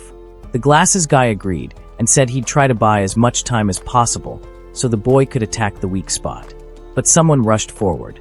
It was the Mohawk guy claiming he felt the weak point and was going to kill the monsters too. The two were impressed, at least by his lack of fear. He approached the right side of the monster, while the Mohawk guy went for the left of another. Meanwhile, the protagonist noticed that at least now fighting had become much easier with their help. He had never dreamed of a scenario like this happening. The Mohawk guy taunted the beast, telling it to come at him and try to take him down. But as the boy went to say something, the monster's attack had already burned the guy's weapon and struck him in the chest, slamming him into the wall. The boy couldn't understand why he hadn't avoided the attack. Once again, he realized just how different and weak humans were. If he didn't resolve this quickly, everyone there would die anyway. The crocodile attacked to finish off the glasses guy, but the boy managed to hit another core. Now only one creature was left, charging toward him. But then he stopped for a second, and remembered there was another creature besides these three. The woman who had tried to protect everyone was already dead on the ground. Haru and Wang didn't know what to do. The monster seemed to be draining all her energy, and suddenly the blood beneath her body vanished. The creature twisted, and after absorbing everything, stood tall before them. Haru froze in place as the monster moved to attack. All she could do was close her eyes, but the creature dissolved right in front of her. Once again, the protagonist had finished it off. The core fell to the ground, and he collapsed right after. The room was a mess, with dead bodies everywhere. The boy stared at the core. He observed it for a moment, stretched out his hand, and touched it with one finger. With that, he seemed to lose consciousness. Voices started shouting to treat his injuries immediately, because he urgently needed help. Some time later, he began waking up. He sat up, his body covered in bandages, with Haru yawning beside him. Wang was amazed, saying it was a miracle he was already awake. He mentioned that the boy had been out cold like a corpse for 2 days straight. The boy, however, simply noted that people had taken care of his body. But then he ripped the bandages off, startling Wang. The wounds on his back had already healed completely. The old man couldn't understand what kind of miraculous regeneration this was. The glasses guy stood nearby and said he'd been worried the boy might never wake up. He added that he was very happy to finally thank him for saving everyone. But the protagonist only replied that he should forget about it, as he had fought for himself. Then he asked if the guy who had fought alongside him was already dead. The Mohawk guy stood up and told him to stop killing off people who were still alive. Coughing up blood, he assured everyone his body was tough and resilient. The glasses guy then asked why he had helped everyone if he wasn't one of the bad guys. The Mohawk guy seemed surprised they had that impression of him. He explained that it was because gangsters were always hanging around him. He tried to clarify, saying he had nothing to do with those people. Everyone thought he was a subordinate of that lunatic, but he acted independently. Someone commented that no matter how they looked at him, he seemed very dangerous. But he just replied not to judge a book by its cover. That's when Haru fully woke up and asked the protagonist if he was already awake and feeling okay. But he only asked her why she was sitting beside him if she didn't seem injured like everyone else. Irritated, she said that's what she got for worrying about him. Wang then mentioned that for the entire time the boy was unconscious, she had stayed by his side. She tried to deny it, saying it wasn't true and that she would never stay near someone who didn't even know her name. But then the Mohawk guy chimed in, saying he remembered her. When he woke up amidst the chaos, he had seen her running by and thought it was incredible. He had never seen anyone move so fast in his life. Oddly, Haru placed a hand on her forehead, stood up, and walked off, leaving everyone confused. The protagonist watched her and noticed she didn't seem happy. Then he remembered the woman from before who had said she knew he didn't like her. But at least he could show concern for Haru. For the first time, he called her by her name and asked if he had pronounced it correctly. She paused for a moment and then walked away, saying he had. Later, a guy with glasses came to explain the situation. Only 12 people had survived, and in the past few days, 43 bodies had been found. Wang stated that they had lost 80% of the people. The glasses guy continued, saying they had discovered something strange when collecting the bodies. Most of them seemed to have been drained of blood, like ancient mummies. One of the women said she had seen the moment a monster latched onto someone and started extracting their blood. Another woman gasped, saying she was confused and wanted to know what kind of monster it was. There was talk that it might be some kind of government experiment. The glasses guy said he'd heard that theory, but didn't believe it. He'd heard they appeared suddenly from the sky. What did that make them? Aliens or something? A man with a mustache interrupted, saying there was something more important to discuss. What was the identity of the boy? Everyone turned to look at him, and the man said he had seen what the boy did, and how he already knew the method to kill each of those monsters. The protagonist simply replied that he had spent his whole life preparing for the apocalypse. He showed a photo, saying it was the only thing that had brought him to this point. A woman with her arms crossed said that, to be honest, the photo wasn't enough to trust him. After all, it could easily be forged. Not to mention how strange it was that he claimed to have spent his whole life training in a basement. And the most confusing part, how he already knew the apocalypse was coming. As the boy expected, no one believed him. Then the woman said there was one exception.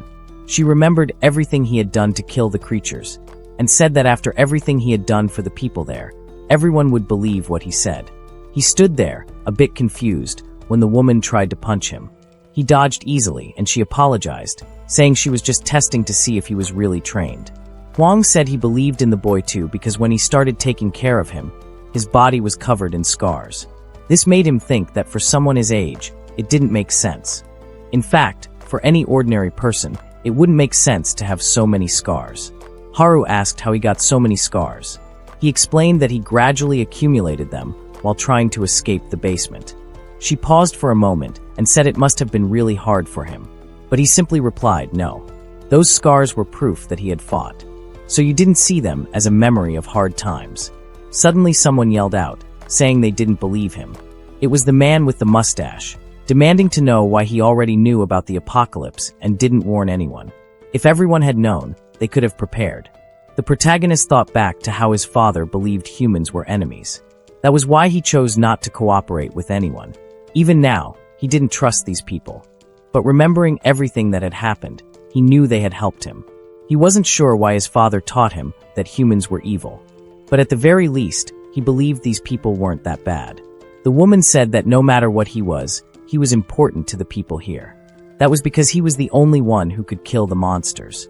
The Mohawk guy remarked that if he knew the weak point too, the boy wouldn't be the only one. He'd just swing his hammer, and the monster would die. The glasses guy suggested that if he found his mother, he might get information about the monsters.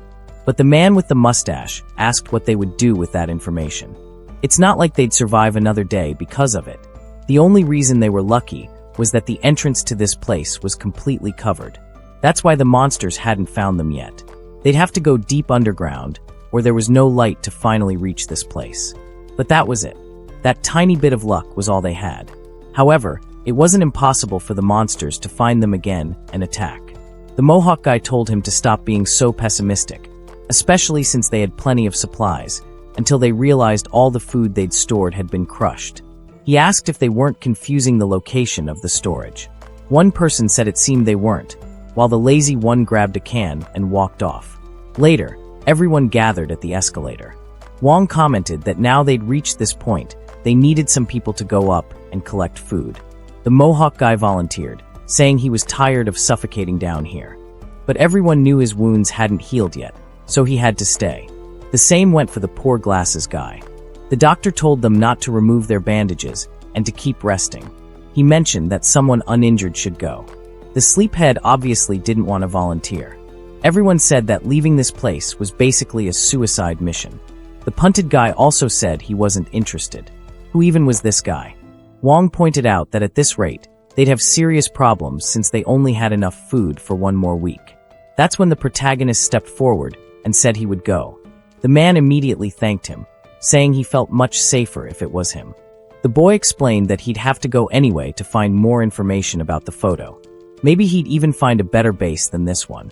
He climbed the escalator, saying that the most important thing was that he hated living in basements. Someone said to go with him. A girl and another glasses guy who seemed ready to die for sure. They apologized for not helping earlier, but said this time they wanted to contribute. The girl said she had gained courage after seeing him fight and was sure she could do something. The glasses guy said he wanted to take some risks too, especially since the boy had put his life on the line for everyone. If it had been up to him, he'd have just run away if he could. Wong then asked if anyone else wanted to go. He looked over and Haru was standing there, but she lowered her head and he thought about how hard things must have been for her. Everyone got ready and called for the protagonist, but he didn't seem enthusiastic. They asked if he was going to prepare, and he asked what the problem was. They wanted to know if he wasn't going to take any supplies or put on clothes instead of just walking out in his underwear.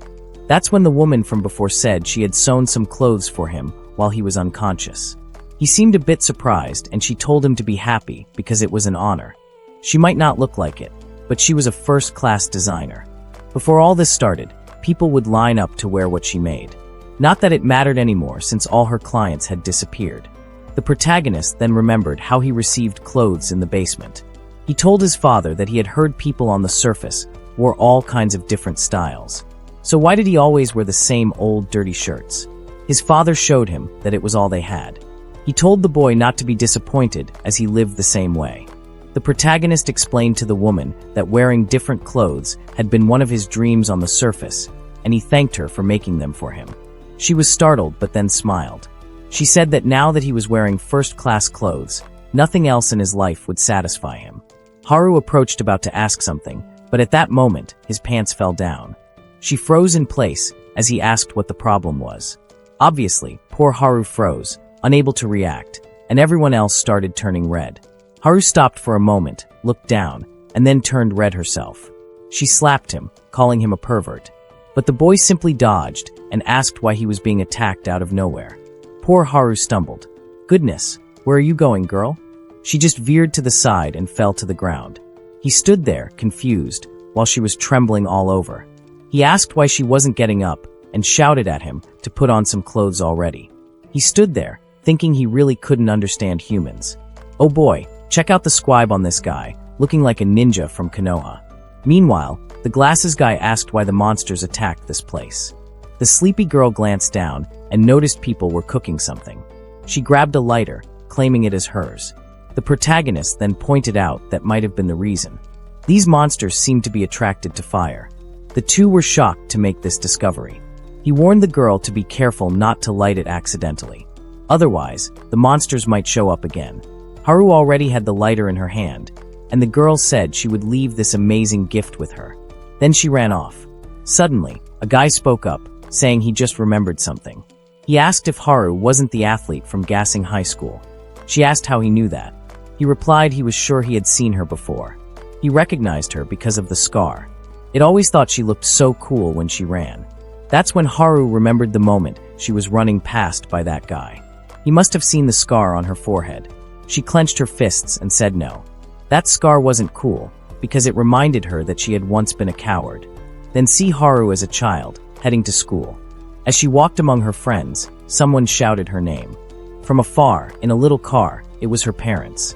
They were celebrating her first day of middle school. Her brother told her to stay strong. But without responding to anyone, she just pulled her hood up. Everyone wondered who Haru was. Before they could figure it out, she had already walked off. Her father sat in the car, wondering if she would adapt well. He remembered her as an energetic child. But everything changed after that accident. Something that left her so terrified, it altered her everyday life. Then see a scene where a man had captured her and was threatening everyone. People were scared, but suddenly Haru bit his hand, broke free, and started running. But she tripped and fell to the ground. She looked back as the man slowly approached and attacked her, leaving the scar on her forehead. A little later, she woke up in the hospital, startled. Her parents thanked her for waking up, but she seemed desperate. Her father hugged her, telling her to calm down, that the man had already been caught. There was nothing to worry about anymore. But the memory of him remained etched in her mind. Back in class, she always kept her bangs covering her forehead. Some girls nearby were chatting, and when Haru glanced at the window, she saw a shadow. Startled, one of the girls asked how she was feeling. The girls all wanted to know what she was most afraid of. Haru paused for a moment and said what scared her the most was dying. Until the girls clarified they were talking about movies. So what was she even answering? Sometime later, it was time to run. Haru noticed people were commenting about her, but she didn't want to give up on everything. Still, ever since the day she got that scar, she felt like terrifying waves of water were constantly closing in on her. When that feeling grew stronger, everything in front of her would turn white. That's why she didn't like running. Every time she ran, it reminded her of that day she tried to escape. When the boys were running casually, Haru passed them all, leaving everyone behind. But it only made her realize how much of a coward she was. The teacher announced it was a new record, and everyone was impressed. They congratulated her, saying they didn't know she had such talent. People crowded around, asking her name and if she was an athlete. She said no, but the teacher chimed in, saying she had potential as a runner. If she started training, she'd soon be one of the best in the region. Haru tried to explain her fear of that memory. But she paused for a moment, clenched her fists, and said, "Fine, I'll do it." Time passed, and she was now stacking up trophies.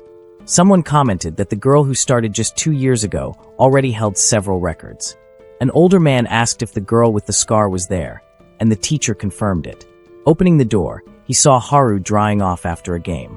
He said she was the athlete of the moment and asked if he could take some photos with her. She agreed, and a bit later, he said he was a fan and asked her to smile.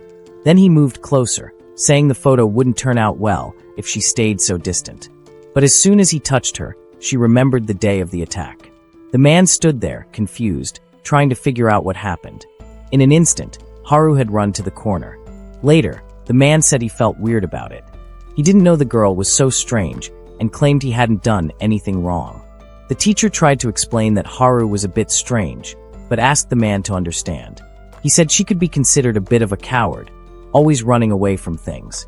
Haru was standing nearby and overheard the entire conversation. Back at home, her father was complaining about the internet not working. His wife told him it was because he needed to learn not to use his phone at the table. He apologized and asked Haru how the news report went yesterday. She stayed silent, and he commented that he never imagined she had such talent. He was now excited to see his daughter on TV. But suddenly, Haru said it was all because of that accident. That was why she got so good at running. Her father didn't know what to say. She explained that every time she started running, she remembered that incident, which made her run faster. Ironically, that was the reason she started running in the first place.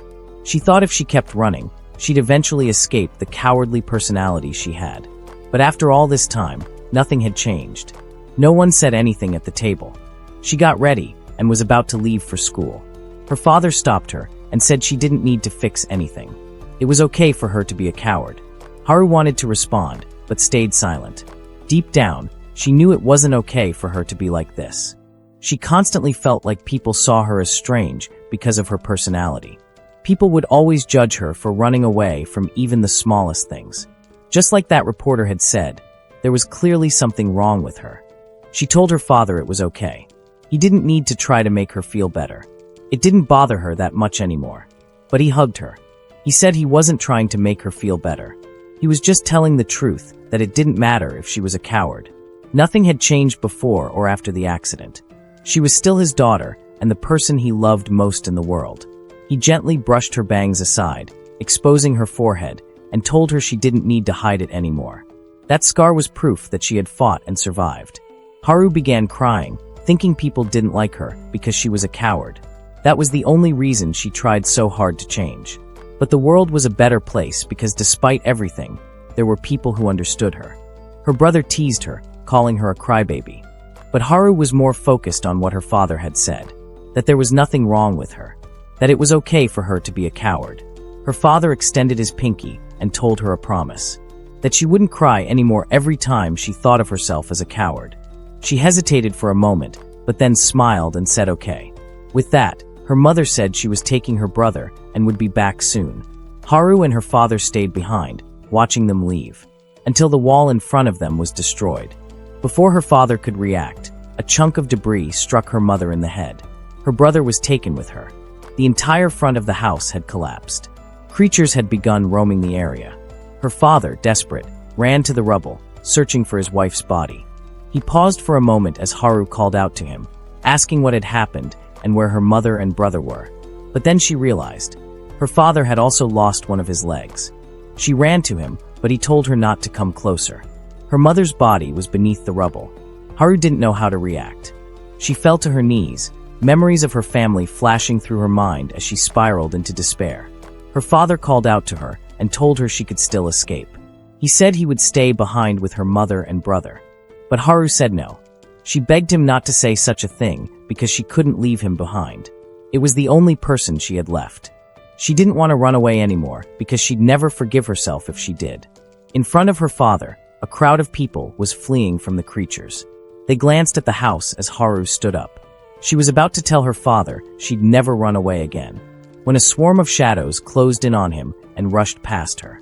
Amid the chaos, she froze, watching as her father slowly turned toward her. He was enveloped in a glowing light, and she couldn't move forward. The shadows seemed to pull her back.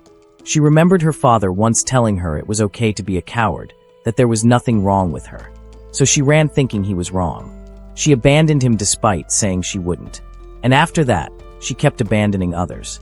Back on the train, Huang watched the protagonist preparing himself. He looked back and saw Haru standing there. He remembered how isolated she had seemed and chose to ignore it. He kept climbing and she stood frozen, paralyzed by fear. But then suddenly she moved. She ran past everyone on the stairs and stumbled in front of him. She was determined not to run away anymore. She said this time she was going with them. On top of one of the buildings was a monster doing push-ups, or was that just an illusion? Meanwhile, the group sneaked through the buildings. Slowly, they advanced, following the protagonist's signals. After some time, he turned around and told them they could talk there. It was safe. The woman immediately commented that she thought her heart was going to explode. The glasses guy said he was certain that, at this rate, they were all going to get eaten. He turned to Haru and asked how the map was coming along. At that moment, we flash back to see the protagonist earlier handing her a piece of paper. explaining that they needed to make a map. He said it was just as important as finding food, because it was the only way to plan ahead for where resources were located. Since it was so important, Haru had been enthusiastic about the task, saying she'd handle it, especially because she knew the neighborhood well. Now, however, she admitted that while she was confident at first with the city so chaotic, her prior knowledge wasn't helping much. The streets that were once easy to navigate were now completely destroyed and nonsensical. They gathered everything they collected, but everyone felt that after all that walking, they hadn't managed to get enough. Most of the food was already spoiled.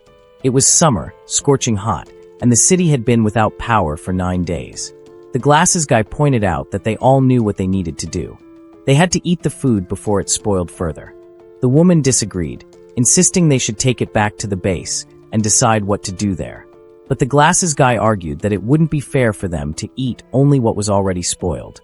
Besides, they were the ones who risked their lives coming here with monsters all around. He said it would actually be unfair if those who took the risk didn't get a reward. Still, the woman protested, saying the people at the base were waiting for them. Then they heard chewing noises. The protagonist was calmly eating, saying it was delicious. Of course, everyone immediately started eating too. The woman, left with no other option, reluctantly joined in. The boy was happy. At the base, they only had bland nutritional food. At least this was tasty. Just eating it made him feel content. Haru then mentioned that she remembered the first time they met. They had eaten bread together. Back then, she thought he was a complete idiot for not even recognizing what bread was. He paused for a moment, then handed her a bunch of supplies, saying he didn't know her anything anymore. She was confused and asked what he was talking about. But of course, he was trying to repay her for that day when she said he'd have to pay back 4 times what he received. She stood there, puzzled, and he realized she might have forgotten what she'd said. Or maybe, from the beginning, she never intended to get paid back. He thought to himself that she must enjoy losing and called her stupid. Naturally, she snapped back, asking who he thought he was to say something like that. Later, they continued walking. Before all this, the protagonist had warned them about the most important rule of moving on the surface. Don't get discovered by the creatures. If anyone was spotted, they'd have to fight, and before they could take down the first monster, more would already arrive. If that happened, they'd eventually be surrounded by an endless swarm. While recalling this, he noticed something approaching from the rooftop. A creature descended, casting a shadow in front of him. As soon as he saw the shadow, he knew what was coming. The plan to stay undetected had failed. He looked back as the creature landed between them. Everyone panicked, and Harvey started trembling. Immediately, he told them to split up and run. Harvey was the first to pass him, bolting from the spot. This was his plan to increase the chances that at least one of them would survive. But then, suddenly, a hand stopped her. He had grabbed her arm and told her to wait. He observed the creature, and it didn't seem to have noticed them yet. The monster wasn't reacting at all. The glasses guy, shaking, tried to back away. But he accidentally stepped on something, and the creature leaped toward him. That's when the boy realized the monsters reacted to sound. Harvey was about to scream, but he covered her mouth. He signaled everyone to stay silent while keeping their eyes on the monster. He prepared himself, knowing that if they attracted more creatures, things would spiral out of control. He would have to take down the monster in a single strike. Earlier, someone had handed him a weapon. It was the mustached man who had said he had no intention of going to the surface with them. But that didn't mean he would sit idly by while they struggled for supplies. The protagonist asked what it was, and the man showed him a hammer. He explained that he forged it after watching him fight. It was a weapon designed to hit weak points. Armed with 2 giant needles, the protagonist stood still, watching the creature. In an instant, he disappeared, leaping toward the beast. This was their only chance. If they failed, the entire city would be alerted. Everyone was terrified as he struck, hitting the core dead on. The creature dissolved instantly. Finally, the day came to an end. They set up a temporary camp and were sleeping outside the city. The boy sat, staring at the weapon he'd been given. He remembered how his father had many weapons. But his father always said he shouldn't rely on such things. He needed to be able to defeat any of them with his bare hands. The boy had once asked his father if he meant the humans on the surface. The stern man fell silent before eventually replying, "Weapons didn't suit people like them," his father had said, and soon he would understand. But the boy only grew more confused. His father had told him he'd understand, but he couldn't imagine killing these monsters without using a weapon. And what was stranger still was that his father had never spoken about these creatures. Maybe it was because he never believed in their existence either. After all, he didn't even believe in the apocalypse. But little by little, the boy began to piece things together. While he had to go through such inexplicable training, each one of those preparations was to teach him how to fight, how to survive against these monsters. But there was still something that didn't make sense to him. His father had said he had no intention of ever letting him out of the basement. So if that was true, why train him to survive on the surface? Which part of the story was a lie? Did his father really never plan to send him to the surface? He remembered the moment his father had panicked. He was certain it wasn't an act. And aside from his mother's death, his father rarely lied.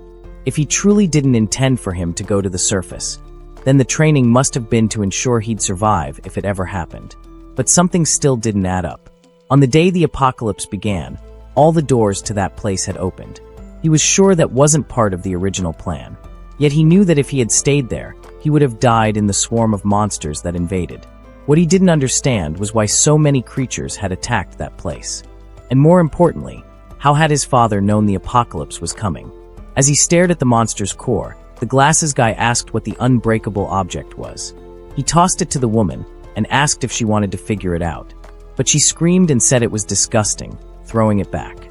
The core rolled toward the protagonist, who slowly stopped it with his finger. The energy inside seemed to react to him, flowing into the core before it fell to the ground again. It rolled to his side, and the glasses guy asked what had just happened. The protagonist looked puzzled, picked it up, and examined it. Someone else suggested it was better for everyone to sleep, as tomorrow would be a long day. As he looked back at the core, it disintegrated in his hand. Haru lay nearby, silent. She was reflecting on how she'd tried to run away again. Despite promising herself she wouldn't, she remembered the girl she'd abandoned and muttered that she needed to apologize to her. The protagonist lay down as well. He seemed to recall his father reading a book, wondering about the memory. He remembered that there had been a time when his father was normal. So long ago that he'd forgotten what it was like. The boy asked his father if he wanted to read that book, and his father said yes. It was a story from his homeland, a tale of a hero whose name. But his father's image faded, and the boy woke up to find Haru near him. Actually far too close. What was she doing? But don't get too excited. Of course, she covered his mouth and trembled, pointing to the side. There was a noise coming from behind the rocks. The two stayed perfectly still, watching. Haru was sweating bullets. What appeared was a little rat. She sighed in relief, muttering that she couldn't believe she got so worried over that. That's when she realized she was on top of him. The protagonist remarked that she was kind of heavy and asked if she could please get off. Furious, she shouted that she wasn't heavy and told him to be quiet. Later, she was observing the city through binoculars. No matter where she looked, it was full of creatures. She called over to him, asking how the map was coming along because they needed to leave. She said it was coming along fine, but reminded him to call her by her name. At that moment, the glasses guy asked what the boy's name was since no one knew, including them. The protagonist replied that he didn't have a name, having never been called one since he was a child. The woman asked that they should just keep referring to him as you, or if they could give him a name right now. He seemed confused, asking if they were going to name him. Haru suggested calling him stupid, because it would be easier to remember. Caught off guard, the protagonist had no idea what name he wanted. He had never thought about it before. Then he remembered the conversation with his father and the book. Finally, he said they could call him Blue. Everyone was a bit puzzled. Haru said it was a strange name and asked if it had any meaning. It replied that it didn't. It was just the name of a character in a book he used to read as a kid. That's when the group realized they hadn't introduced themselves yet. The woman said her name was Yujin and the glasses guy was Jean. Haru introduced herself, adding that she was sure the idiot wouldn't remember any of their names.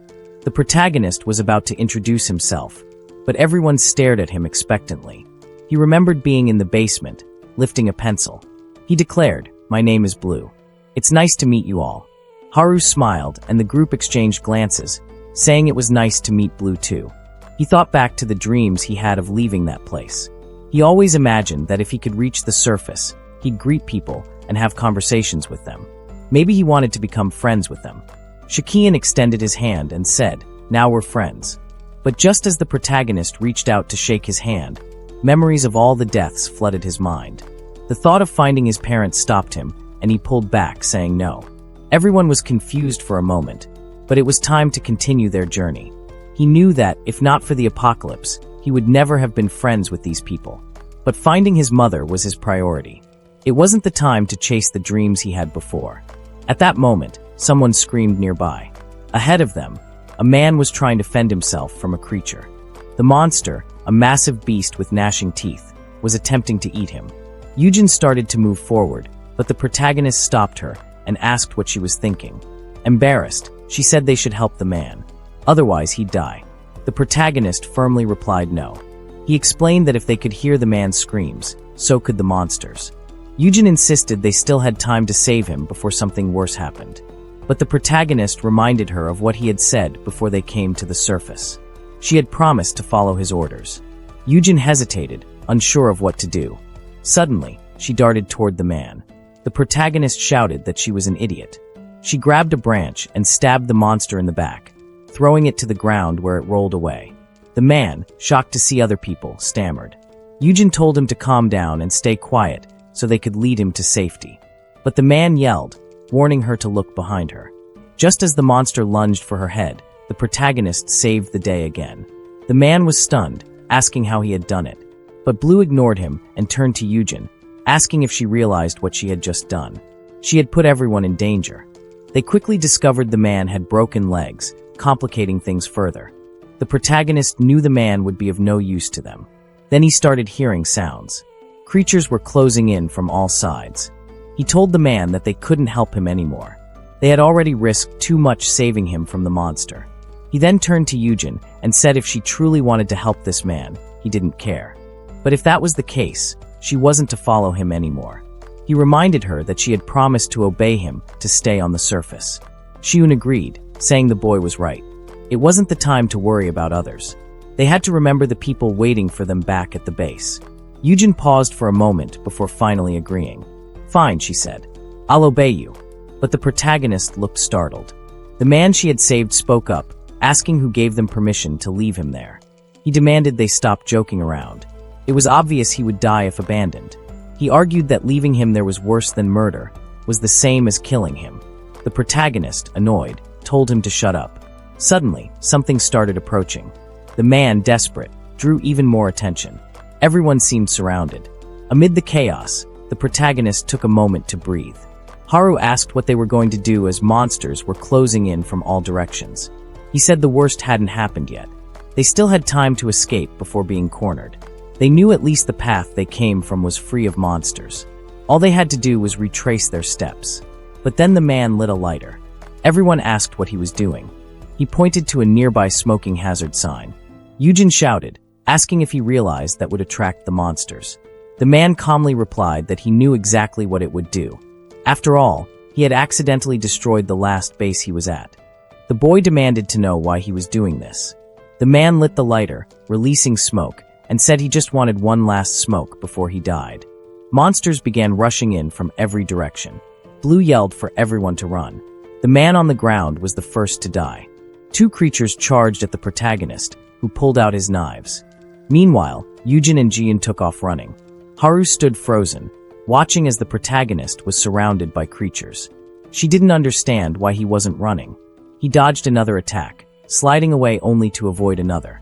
He approached a one-eyed creature, found its core, and struck it dead on. He managed to take down one after another. But then he was struck, thrown backward as more creatures approached. A stone suddenly hit one of the creatures in the back. The protagonist looked up, confused. It was Yujin who had thrown it. The group was trembling, but still there. He asked why they hadn't fled when he ordered them to. Jian shouted back no. He reminded him that while he had given the order to flee, he himself hadn't run. The protagonist paused, questioning why he hadn't fled. Then the realization hit him. He hadn't run because he believed everyone would die if he did. Now Jian was face to face with a creature. Haru remembered Yujin, who was now fending off another monster. She stood behind them frozen, unable to do anything as cores of fallen creatures piled up on the ground. Blue kept fighting, yelling for everyone to run.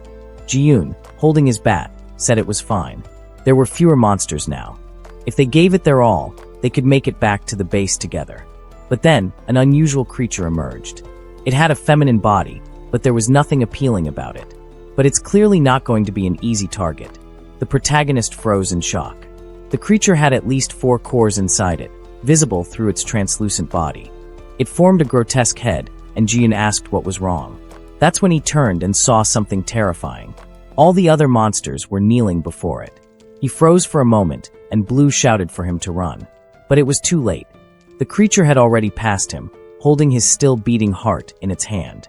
Jihyun dropped his bat, looking down to see that the heart was his own. His body collapsed lifelessly to the ground. Haru fell to her knees, screaming in despair.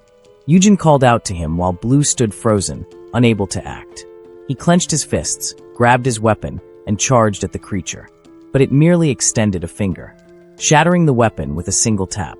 Before it could react, it flicked him aside with its finger, sending him rolling across the ground. As he struggled to get up, coughing blood, he fell to his chest. Several ribs were already broken. The creature then crushed Jihyun's heart in its hand, the splattered blood forming a new red tentacle around his body. It pointed toward Blue, and the other monsters began charging at him. Still lying on the ground, he could only watch as Yujin and Haru stood frozen, unable to react. He managed to stand and shouted for them to run now. Slowly, he tried to walk toward the creatures as Haru trembled in terror. Her heart felt like it was about to explode, but she knew she couldn't run again. If she ran now, she'd be abandoning the people precious to her again. She threw down her bag and dashed for the monsters. The protagonist was barely conscious when suddenly he was shoved aside. Opening his eyes, he saw Yujin have been impaled through the stomach. Despite her actions having caused all of this, it was still a gut-wrenching sight for Blue and Haru. Yujin, clutching the monster's arm, apologized. She admitted it was all her fault for putting everyone in danger. She asked them to escape and make her sacrifice worthwhile. With that, she ran off, attracting the monsters to her. But once again, it was a bloodbath. The protagonist could only stand there, paralyzed, as the tentacled woman began collecting the cores from all the fallen creatures. Looking to his side, he saw Haru trembling uncontrollably. Wiping the blood from his mouth, he stood and told her to run. She couldn't move, unable to process what was happening. But he insisted, saying this was their last chance. Yujin's body was being devoured, and the creature was continuing to collect cores. Haru asked him what he was talking about. Ignoring her, he continued moving toward the monsters. She demanded to know if he lost his mind. From the beginning, the plan had been to separate and escape. He acknowledged that, saying at the time, it was the right plan. She then asked what had changed. He replied that it changed because it had been fun.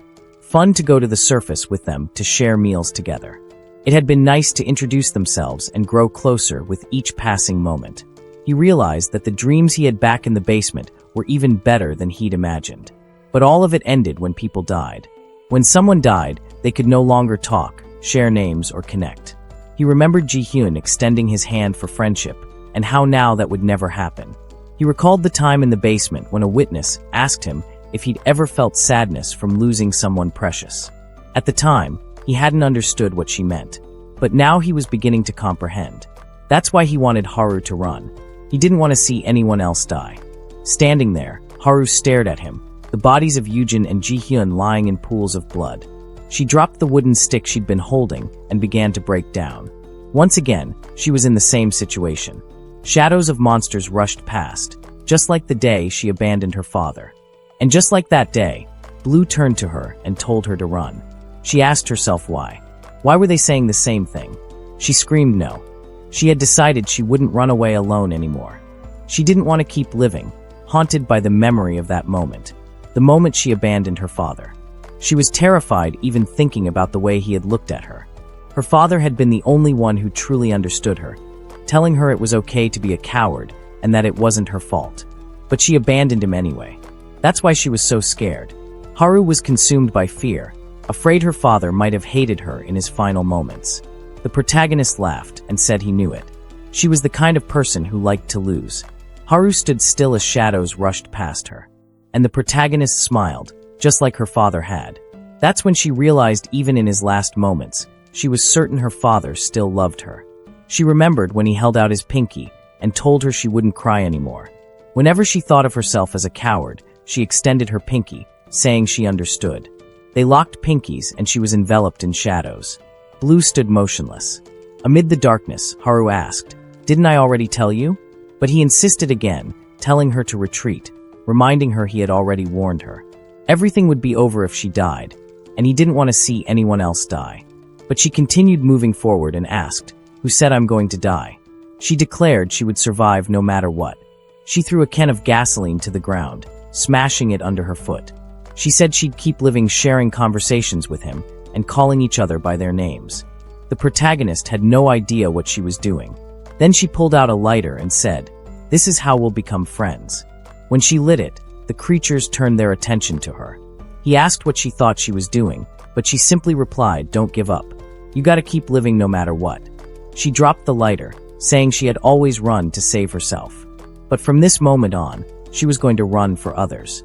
With her feet engulfed in flames, the creatures began closing in as she shouted back, "I'll see you at the base." Blue still hadn't moved as the swarm of monsters charged after her, Haru fled, leaving a trail of flaming footprints. At first, the creatures were far behind, but they quickly gained ground until one was about to reach her. She dodged the first attack, slid to the side, flipped out of the path of another, and began climbing a rock.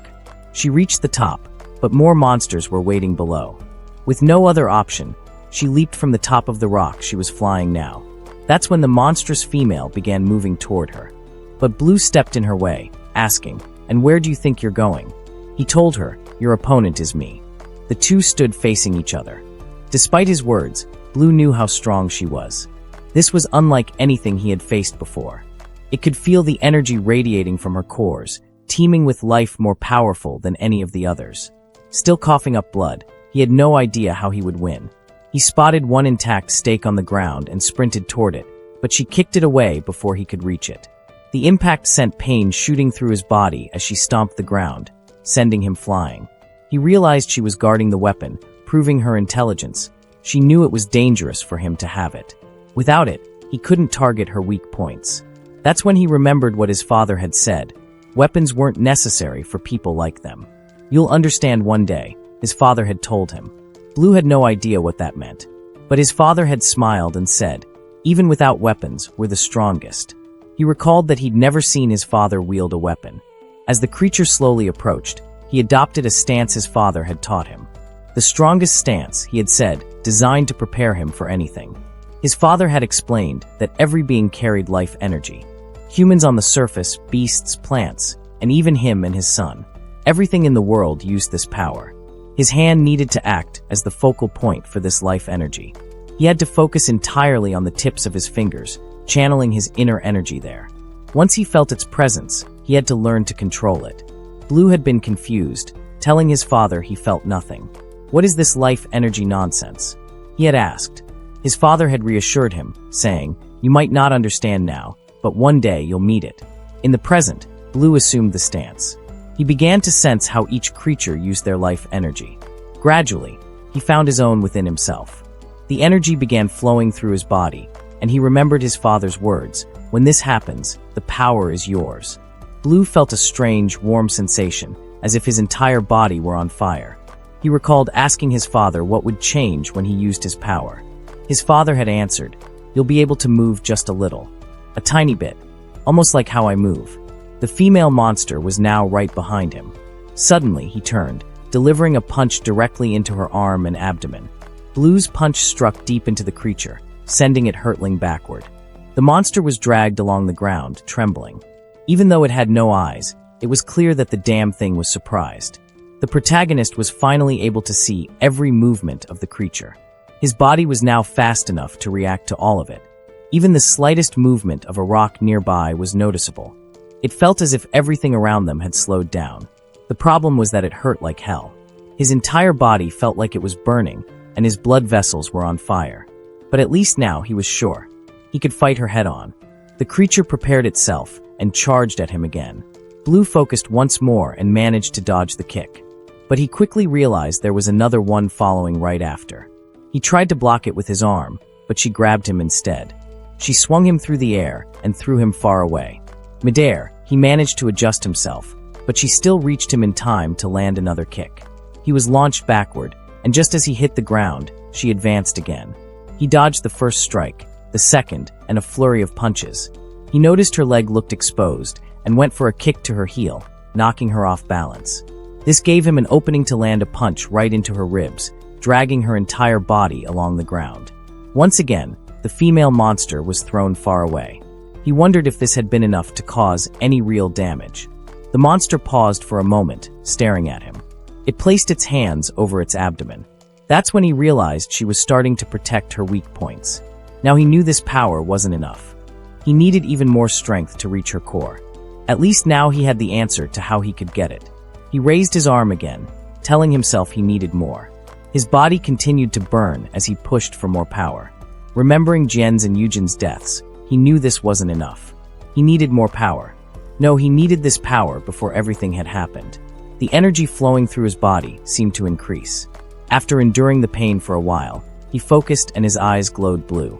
He paused, lowered his head, and took a deep breath. Then he opened his eyes and told her to come at him. More and more arms began sprouting from the monster's back. She glared at him for a moment before charging at him with explosive speed. But no matter how fast she was, Blue seemed able to see her attacks now. He told himself that all he needed was to be stronger. As he opened his fists, several seeds fell to the ground. He had torn a hole through the creature. As she began to disintegrate, he muttered that if he had been stronger, no one would have been hurt. But that attack came at a cost and collapsed to the ground in excruciating pain. As he struggled to get up, he noticed a shadow next to him. The monster wasn't dead yet. Above the hole he had created, a single core remained intact. The monster grabbed Jian's and Yujin's bodies. Blue shouted at her to stop and to let them go. But she pulled their bodies close and her wounds began to regenerate. In the next moment, she was holding him by the neck. He tried to pry her arm off, but it was no use. Suddenly, a mouth appeared on her face and she began to smile. Looking behind the creature, he saw the two lifeless bodies. Unfortunately, he no longer knew what to do. He was becoming disoriented and could no longer make any decisions. Falling into a void, he had only one thought. It felt as though he was being absorbed by something as he thought. All I want is to kill that monster. Suddenly, the creature's expression changed. The protagonist was staring at her with a glowing red eye. He grabbed her arm again. The monster looked terrified, as if being pulled into a dark abyss. She couldn't free herself as he continued crushing her arm. Finally, she pulled away, leaving behind a stump where her arm had been. He destroyed the remaining pieces of her hand. While the monster made strange noises, he stood there, staring her down. Slowly, it seemed as though he was descending further into darkness. The monster, unable to take it, threw herself at him.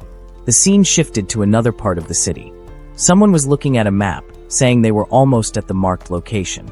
It was the group from the train, and the Mohawk guy asked if they were sure, because at this rate, the sun would be setting soon. That's when a lazy girl called out to everyone, saying she had found the boy.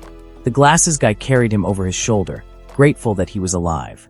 Unfortunately, Blue was unconscious. But then the Mohawk guy asked what happened there. Looking ahead, they saw a massive crater in front of them. Later, on the way back, the Mohawk guy told the lazy girl to drop some of the bags. She refused, saying she'd eat a ton as soon as they got back. He agreed to carry some for her, but as soon as he picked them up, he tossed them away. She asked what he thought he was doing, and he told her she didn't mean to thank him. The glasses guy told everyone to calm down, otherwise they'd get caught. That's when the protagonist began waking up, trying to figure out where he was.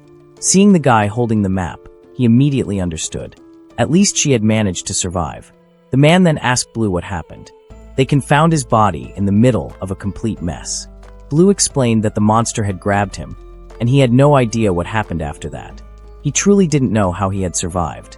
Suddenly, the monster appeared in front of the Mohawk guy. The creature charged, and the Mohawk guy looked excited, saying he was bored from not killing anything. But Blue simply walked past him, heading toward the monster. The group called out to him, telling him to wait since he didn't have a weapon. Ignoring them, he concentrated energy in his finger. When the monster lunged, he stepped back and delivered a kick straight to its chest. The group was stunned as the entire creature cracked apart and disintegrated from a single blow. Once again, however, Blue was left exhausted and collapsed, caught by the Mohawk guy. The man grabbed him and asked if he was even human. Later, they returned to the subway. Wang was carrying some crates, asking if there had been any signals on the radio. The mustached man sighed, saying it was a complete failure. Despite all the effort you put into fixing it, all the channels were dead. All they could do now was hope the government or the military would make some kind of announcement. Wang set the crate down, visibly worried, mentioning how long it was taking for the group to return. Haru was nearby, her feet burned and unable to sleep as she waited for Blue to come back. The mustached man's expression suddenly changed, and he said, "They're finally back." Haru looked to the side and immediately saw the boy. He was with the others who had survived. The moment she saw him, she ran and hugged him tightly. Blue could barely keep his eyes open, but she thanked God he was still alive. Even though she had run away, he had survived. The rest of the group collapsed onto the floor, exhausted, but at least they had brought back supplies. The first expedition yielded enough food for 7 days and some medicine. The others were conflicted. The Mohawk guy had brought back the bodies of Yujin and Jiyun. Considering it had taken 2 sacrifices to secure those supplies, it hadn't been a profitable trip. Later, when Blue woke up, Haru asked if he was okay. He smiled and said he was fine, that he'd had a dream. A dream where someone gave him a warm hug. She laughed, saying it was just a silly dream, that he noticed her burned feet. Haru dismissed it, saying he was much worse off than her. She added that he'd recover fully in a few days, suspecting he might actually be a monster. He chuckled, saying he just healed quickly. The two smiled at each other like fools. Haru then commented that he was the exact opposite of her. While she always ran, he always chose to fight. Even back then, she had wanted to deny her cowardice and her desire to hide. But now, she had decided to accept it. Even though she was a coward, she would fight like him. She knew she couldn't do everything at once, but at least she'd give it her best. That's when the little girl appeared in front of her. Haru, her voice trembling, called out to her and apologized. She said she had wanted to abandon her that day. She had acted without thinking. The girl extended her hand. Haru asked what it was, and the girl said it was her hairpin. It was a gift because she thought Haru wouldn't see properly if her face was always covered. Haru was confused, unsure how to respond since she had abandoned the girl.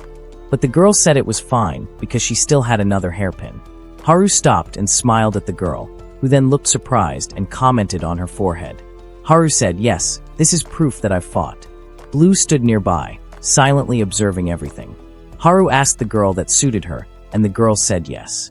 Amid all the sudden loss and the heavy guilt everyone carried, they had somehow found a glimmer of hope.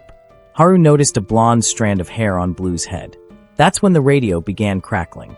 The sound was terrible, but someone asked if they could hear him. The voice said to turn down the volume, and began counting to 3. Once the count was over, he asked if it was clear enough. Everyone gathered around to listen. The voice said he would get straight to the point. He claimed he had been prepared for the apocalypse because he knew it was coming. This left Blue stunned. The man on the radio said whether they believed him or not was up to them. He introduced himself as List and said he wanted to offer words of encouragement to all survivors. He acknowledged how hard it was to survive without resources. That's why he wanted to propose something to everyone still alive. The plan was to share their locations with one another. If humans wanted to survive these monsters, they had to unite. And the only way to do that was by sharing their locations. But how would they figure something like that out? Of course, List expected no one to be foolish enough to light a bonfire and attract the creatures. He advised everyone to use flashlights if they needed illumination, as the creatures weren't sensitive to artificial light. At midnight, everyone was to head to the rooftops. By midnight, they were all there. The first light lit up and Haru was amazed. All of the city lights began to appear. That's when they realized there were still many people out there. They weren't the only ones who had survived. The group then suggested to Blue that if this List guy knew about the apocalypse beforehand, he might be connected to his father.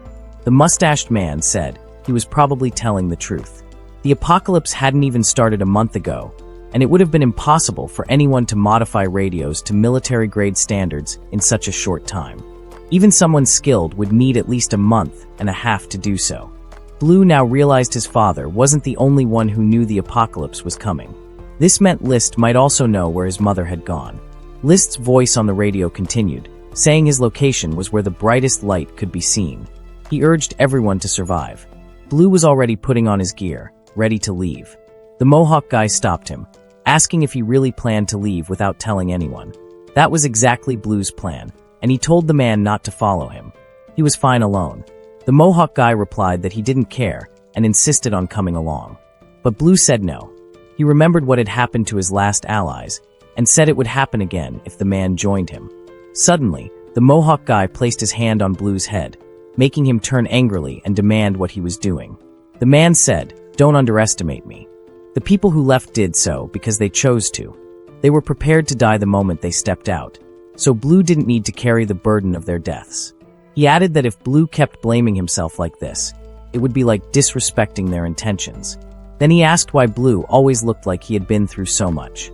The Mohawk guy, much older, said Blue could rely on him in times like this because they were comrades. Or better yet, he could call him a count. Blue replied that he didn't care if the man wanted to follow him and jokingly called him Chicken Head. The man protested, saying it wasn't a chicken head. It was a cool mohawk. Just then, Harva appeared, asking where they were going. She declared that wherever it was, she was coming too. She said he'd need someone to map the route, and for the record, she wasn't asking permission. There was nothing he could do to stop her. Blue said he hadn't planned to stop her anyway. The mustache man then appeared, asking what they were all talking about. It turned out everyone else was awake, watching the scene unfold. The mustache man looked down and said Blue had almost left without taking the weapon he had made for him. But another man commented that Blue probably didn't need it anymore. They stared at each other for a moment, and the man said Blue continued to impress him. The first time he saw him, Blue easily knocked out an older man. Then he witnessed him defeat a monster everyone thought was impossible. Now he'd heard rumors that Blue was moving in ways no normal human could. What he wanted to know was who or what Blue really was, and what he would show them next. Later, the Mohawk guy asked if all he had to do was make a certain gesture to become as strong as Blue. He punched a wall, immediately regretting it, and accused Blue of lying. But Blue assured him it was real. He just didn't fully understand how it worked. He explained that you had to sense a life force. The group asked what that even meant. He explained it was energy within the body, but no one seemed to grasp it. Blue wondered how he had managed to feel the life force back then. That's when he heard a sound. He told everyone to stop. There was something nearby. Haru, frightened, asked if it was a monster and whether they should run. But Blue knew it wasn't a monster. That kind of presence could only belong to a human. A woman emerged, asking for help, saying she had been running from creatures after her family had been crushed by monsters. She begged them to save her, promising to grant them a wish, anything they wanted. The Mohawk guy, obviously intrigued, asked anything. Embarrassed, the woman confirmed. He paused, thought for a moment, and said he already knew what to ask for.